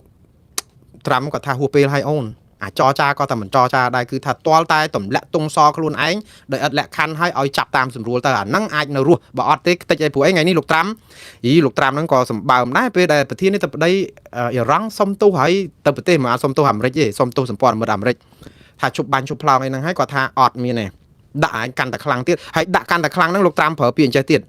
តថាទីតាំងគោលដៅនឹងមនុស្សមួយចំនួនដែលពីមុនមកអត់ស្ថិតនៅក្នុងគោលដៅនៃវាយប្រហារឥឡូវស្ថិតនៅក្នុងគោលដៅនៃវាយប្រហារដោយសារតែចរិតអ៊ីរ៉ង់ផ្កើនមកអាមេរិកតដៃខ្លាំងពេកឥឡូវឃើញរត់តែហួសពេលហើយអូនទេដូច្នេះវាទៅហើយអញ្ចឹងបាទបងប្អូនយើងអាចមានសមានចិត្តជាមួយប្រទេសអ៊ីរ៉ង់តែមួយទេគឺការប៉ះពាល់ដល់ជនស៊ីវិលប៉ុន្តែការផ្លាស់ប្ដូររបបនេះដើម្បីឲ្យមានប្រជាធិបតេយ្យសិទ្ធិមនុស្សគួរសារតទៅខ្លះទៅវាមិនអស់អាគុយអស់ថ្មអីទេវាអាចសគាតិចដែរព្រោះអីអស់លោកអត់ចង់ស្ដារសិទ្ធិមនុស្សប្រជាធិបតេយ្យប៉ុន្តែពិភពលោកគេទៅផ្លូវនេះឲ្យកុំហែលបច្រាស់ទឹកឬក៏បើកបច្រាស់សង្តានិកគឺគេបុកស្លាប់ឥឡូវនេះគឺបន្តទៅទៀតខ្ញុំវល់ឆ្ងាយចូលដល់អ៊ីរ៉ង់ប៉ុន្តែនៅតែមិនទៅបានឆ្ងាយនិយាយពីរឿងកម្ពុជាណែអាញាធរអនុញ្ញាតឲ្យក្រុមអង្គការសង្គមស៊ីវិលប្រពៃទិវាអន្តរជាតិនារី8មីនាតែត្រូវបដូរទីតាំងឃើញទេបងប្អូនឃើញយើងទេនារីអន្តរជាតិផ្ញើសារជូនដំណឹងប្រាប់ថាគេនឹងរៀបចំថ្ងៃ8នៅទីលានប្រជាធិបតេយ្យគ្នាតែ800នាក់សិតតែស្ត្រីបញ្ចេញមតិអហិង្សាសន្តិវិធីច្បាប់រដ្ឋធម្មនុញ្ញធានាលោកច័ន្ទពេញវុឌ្ឍលោកសុកពេញវុឌ្ឍដែលជាអភិបាលរងរាជធានីភ្នំពេញនោះចេញលិខិតមួយប្រាប់ថាអត់ឲ្យធ្វើទេនៅទីលានប្រជាធិបតេយ្យបើធ្វើនឹងបង្ក្រាបអីអញ្ចឹងទៅខាងក្រុមអង្គការសង្គមស៊ីវិលចេញលិខិតចំហមួយទៀតថានៅតែធ្វើព្រោះអីរដ្ឋធម្មនុញ្ញអត់មានបានចែងហាម5ការតស៊ូមតិដោយអហិង្សាដោយសន្តិវិធីជួបជុំអញ្ចឹងផងហើយណាមួយអត់ត្រូវការសុំច្បាប់អាជ្ញាធរទៀតព្រោះអាជ្ញាធរគ្រាន់តែសម្រួលចរាចរណ៍ឬសម្រួលសណ្ដាប់ធ្នាប់អីអញ្ចឹងអត់មានមកបង្ក្រាបអីអញ្ចឹងដល់តែពេលថ្ងៃនេះហៅជួបជុំទាំងអស់ថាឥឡូវធ្វើក៏ធ្វើទៅប៉ុន្តែអត់ធ្វើនៅទីលានប្រជាធិបតេយ្យទេអញ្ចឹងខ្ញុំសរសើរអង្គការសង្គមស៊ីវិលដែរដែ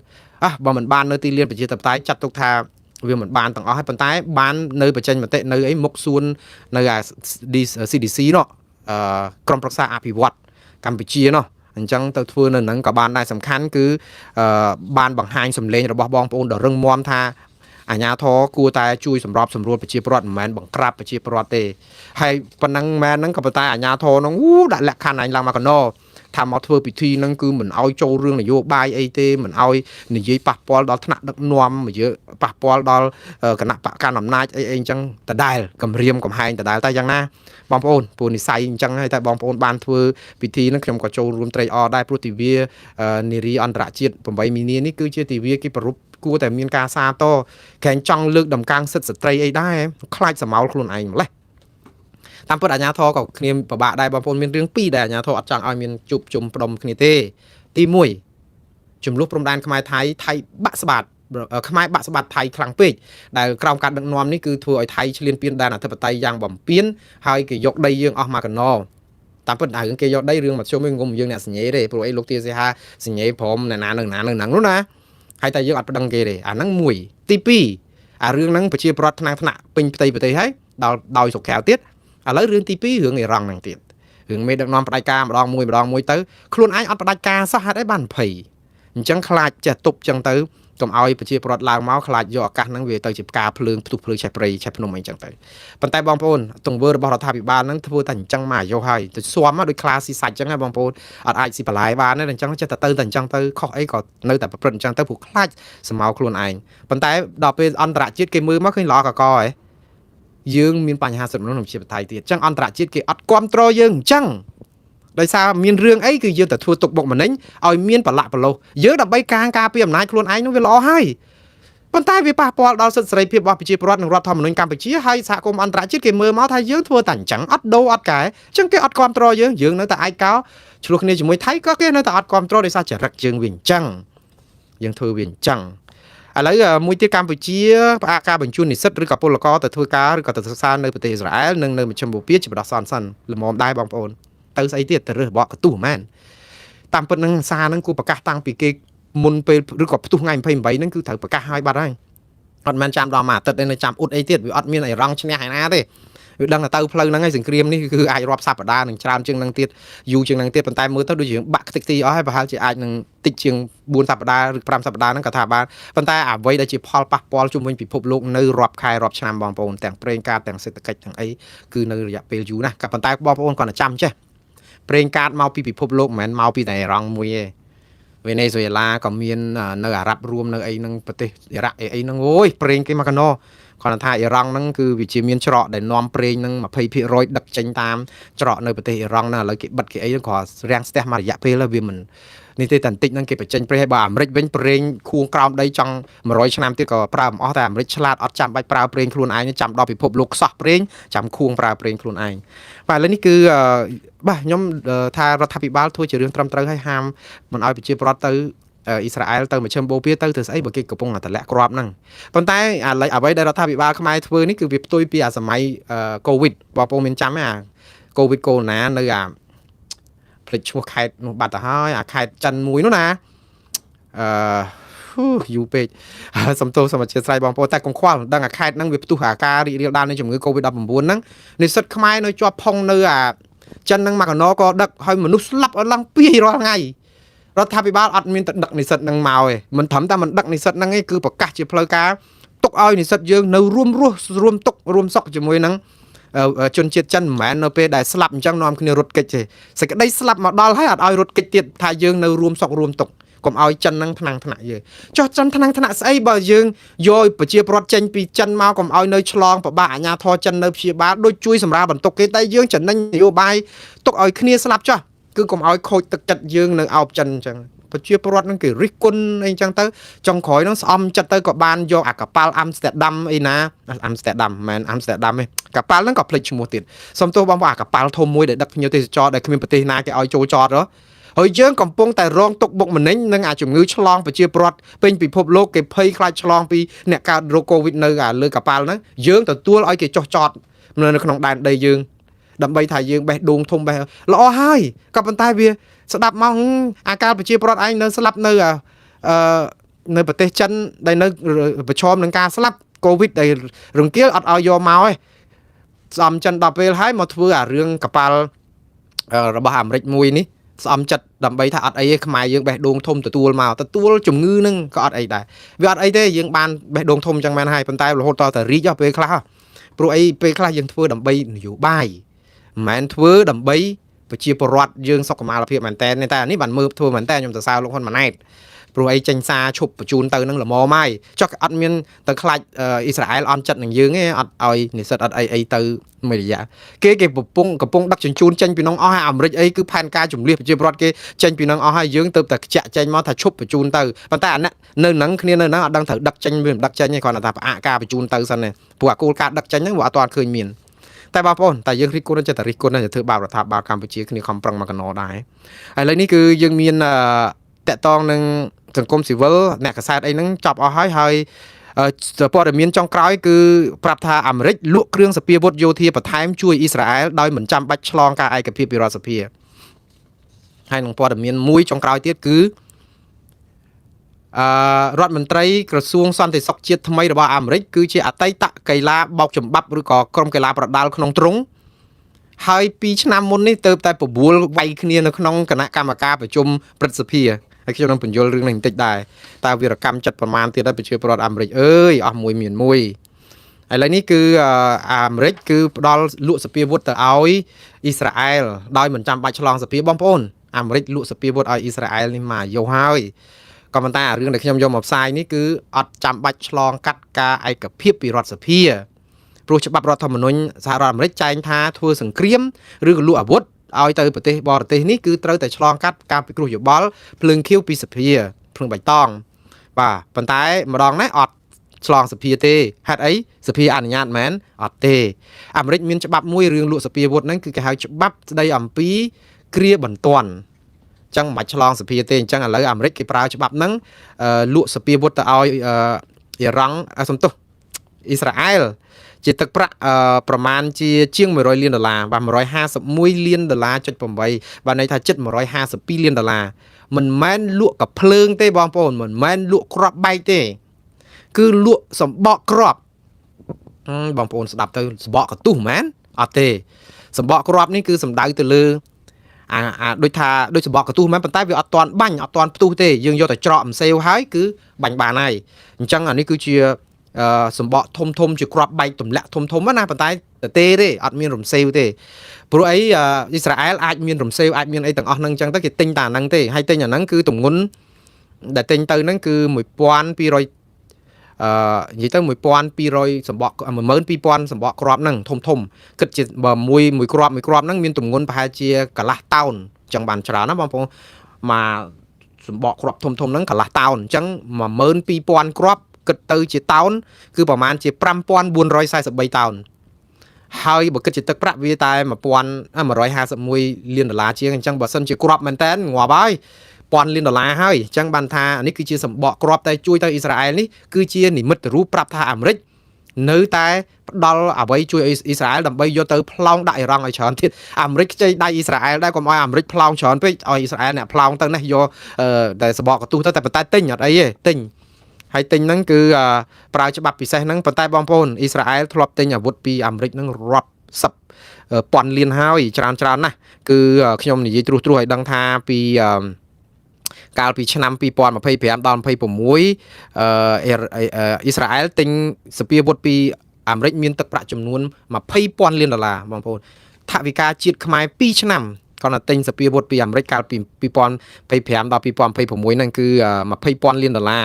ហើយក្រោយមកទៀតគឺក៏បានទិញ510លានដុល្លារទៀតតាក់ទងនឹងអាវុធនេះហើយមានឆ្នាំ2026ដើមឆ្នាំគឺទិញ3800លានដុល្លារទៀតដូច្នេះមាននៅក្នុងហ្នឹងគឺយន្តហោះសំទោសគ្រឿងរថពាសដែកឬក៏ស្អីហ្នឹងគឺជិត2000លានដុល្លារបាទយើងស្ដាប់ទៅគ្រាន់តែតួលេខត្រួសបងប្អូនឥឡូវសរុបបញ្ចប់ព័ត៌មាននេះយប់ជ្រៅណាស់ម៉ោង12រំលងអាត្រិតបានចូលដល់ថ្ងៃទី8ហើយនៅស្រុកខ្មែរវាចូលដល់ព្រឹកថ្ងៃអាទិត្យហើយខ្ញុំសូមអធិស្ឋានហើយខ្ញុំនិយាយព័ត៌មានចុងក្រោយនេះគឺតាក់ទងនឹងអាមេរិកលោកត្រាំគាត់គាត់បដិញអ្នកស្រីគ្រីស្ទីណូមចេញពីរដ្ឋមន្ត្រីក្រសួងការពារជាតិដោយសាររងការរិះគន់តវ៉ាជុំទឹះឲ្យទម្លាក់អ្នកស្រីចោលទៅព្រោះអីបញ្ហាតោប្រវេសហ្នឹងគឺប៉ូលីសអាយនឹងសម្លាប់ប្រជាពលរដ្ឋដែលមានសញ្ជាតិអាមេរិកនឹង2នាក់អីចឹងឬក៏ពើហ ংস ានឹងវាច្រើនពេកឥឡូវនេះលើកលោក Mark Wayne Malin ដែលជាសមាជិកព្រឹទ្ធសភាប្រចាំរដ្ឋ Oklahoma ហើយលោក Mark Wayne Malin នេះជាអ្នកណាគឺគាត់គឺជាអតីត MMA fighters បានន័យថាគឺជាកីឡាប្រដាល់បោកចំបាប់ទាត់ធាក់គ្នានៅក្នុងទ្រុងបងប្អូនឃើញណាកីឡាក្នុងទ្រុងនឹងដូចសัตว์ធាតុអញ្ចឹងគេយកឲ្យយើងវាយគ្នាជួនកាលពាក់ស្រោមដៃស្រាលបន្តិចជួនកាលអត់ទេគឺថាវាយគ្នាបិចមុខបាច់មាត់អាហ្នឹងគឺគាត់មកអញ្ចឹងពីប្រភពហ្នឹងត្រូវចាត់លោកត្រាំហើយពីឆ្នាំកន្លងទៅនេះតាមពិតនៅថ្ងៃម្ដុំខែវិច្ឆិកាឆ្នាំ2023នៅក្នុងគណៈកម្មាធិការព្រឹទ្ធសភាដែលកំពុងតែជជែកគ្នាពីរឿងសេដ្ឋកិច្ចហើយមានសាកសីគេមកថ្លែងសារពីរឿងសេដ្ឋកិច្ចពីរឿងអីផ្សេងដែលគណៈកម្មការព្រឹទ្ធសភាហ្នឹងគឺគេជជែកហ្នឹងស្រាប់តែមិនដឹងជាទាស់សម្ដីគ្នាអីដែលលោក Mark Wayne Malin ហ្នឹងគឺទាស់តែងជាមួយនឹងសាកសីរូបនោះបបួលគ្នាវាយគ្នាហ្មងបបួលគ្នាវាយនៅក្នុងគណៈកម្មការសភាព្រឹទ្ធសភាកំពុងតែប្រជុំបងប្អូនគឺអញ្ចេះបបួលដាល់គ្នានៅក្នុងហ្នឹងហើយឡើងក្រោកឈរមកព្រោះអីតតាំងទៅសាក់សីក៏ថាមានរឿងអីព្រោះធ្លាប់និយាយថាបើដោះស្រាយគ្នានៅណាបានបើជួបគ្នាកន្លែងណាវាយគ្នាកន្លែងហ្នឹងតែកូនក្មេងមានដៃអញ្ចឹងបងប្អូនថាជួបគ្នាកន្លែងណាវាយគ្នាកន្លែងហ្នឹងស្រាប់ដល់ពេលកន្លែងក្រៅអត់ជួបមកជួបនៅក្នុងពេលប្រជុំព្រឹទ្ធសភានៅក្នុងគណៈកម្មការហ្នឹងស្រាប់តែយកឱកាសហ្នឹងអញ្ចឹងហ្មងហើយលោក Mark Wayne Malin ហ្នឹងជាសមាជិកព្រឹទ្ធសភាក្តាប់ដៃឡើងក្រោកឈរដើម្បីអាចនឹងវាយគ្នាជាមួយនឹងសាកសីនៅក្នុងព្រឹទ្ធសភារហូតដល់ប្រធានគណៈកម្មាធិការព្រឹទ្ធសភានឹងគោះអាតបងហ្នឹងឲ្យប្រាប់ថាឈប់កន្លែងនេះមិនមែនកន្លែងវាយបោកចម្បាប់គ្នាឬក៏កីឡាបដាល់ទេគឺជារដ្ឋគឺជាស្ថាប័នរដ្ឋសភាព្រឹទ្ធសភានិយាយអំពីសេដ្ឋកិច្ចអានេះខ្ញុំគ្រាន់តែចង់រំលឹកថាលោកត្រាំគឺថាអស់ពីគេរិះគន់ទៅរើសមកអញ្ចឹងទៀតហើយសំអ្វីដែលត្រូវឲ្យព្រោះគាត់លើកមកហ្នឹងគឺចង់ប្រាប់ថា ប្រយ័ត្នតែតវ៉ាជាមួយលោកម៉ាលីនវេនហ្នឹងគឺបាក់ថ្មិញឯអ្នកស្រីគ្រីស្ទីននំទៅមែនក៏ប៉ុន្តែអ្នកមកក្រោយក៏មិនណយដែរដូច្នេះមកតបនឹង4ទេអញ្ចឹងយើងចាប់មើលតទៅទៀតទៅបងប្អូនលោកត្រាំគាត់ចូលចិត្តអ្វីដែលបង្ហាញអំពីភាពអស្ចារ្យរបស់គាត់មិនចោះចាញ់មិនចោះញោមមិនអីចឹងគឺថាដាក់ម្នាក់រៀងដូចថាមិនពេញចិត្តខ្លាំងយកម្នាក់ទៀតមកឲ្យប្រជាពលរដ្ឋកាន់តែមិនពេញចិត្តខ្លាំងទៀតប៉ុន្តែយ៉ាងណានេះគឺជាអត្តចរិតរបស់លោក Mark Wayne ដែលប្រព្រឹត្តទៅ2ឆ្នាំកន្លងទៅទេប៉ុន្តែតើចូលជារដ្ឋមន្ត្រីក្រសួងសន្តិសុខជាតិនឹងលោកនឹងប្រកាន់អេរយាប័តរឹងត្អឹងឬក៏គុតមុតប៉ុណ្ណាតាមតទៅទៀតបងប្អូនអញ្ចឹងការផ្សាយរបស់ខ្ញុំ2ម៉ោងទៅហើយមកនេះគឺសន្មតថាចប់ត្រឹមតែប៉ុណ្ណេះអរគុណច្រើនបងប្អូននៅស្រុកខ្មែរហើយក៏នៅសហរដ្ឋអាមេរិករីករាយថ្ងៃចុងសប្តាហ៍ជួបគ្នាក្នុងរាត្រីនេះទៀតបាទសូមអរគុណសូមជម្រាបលា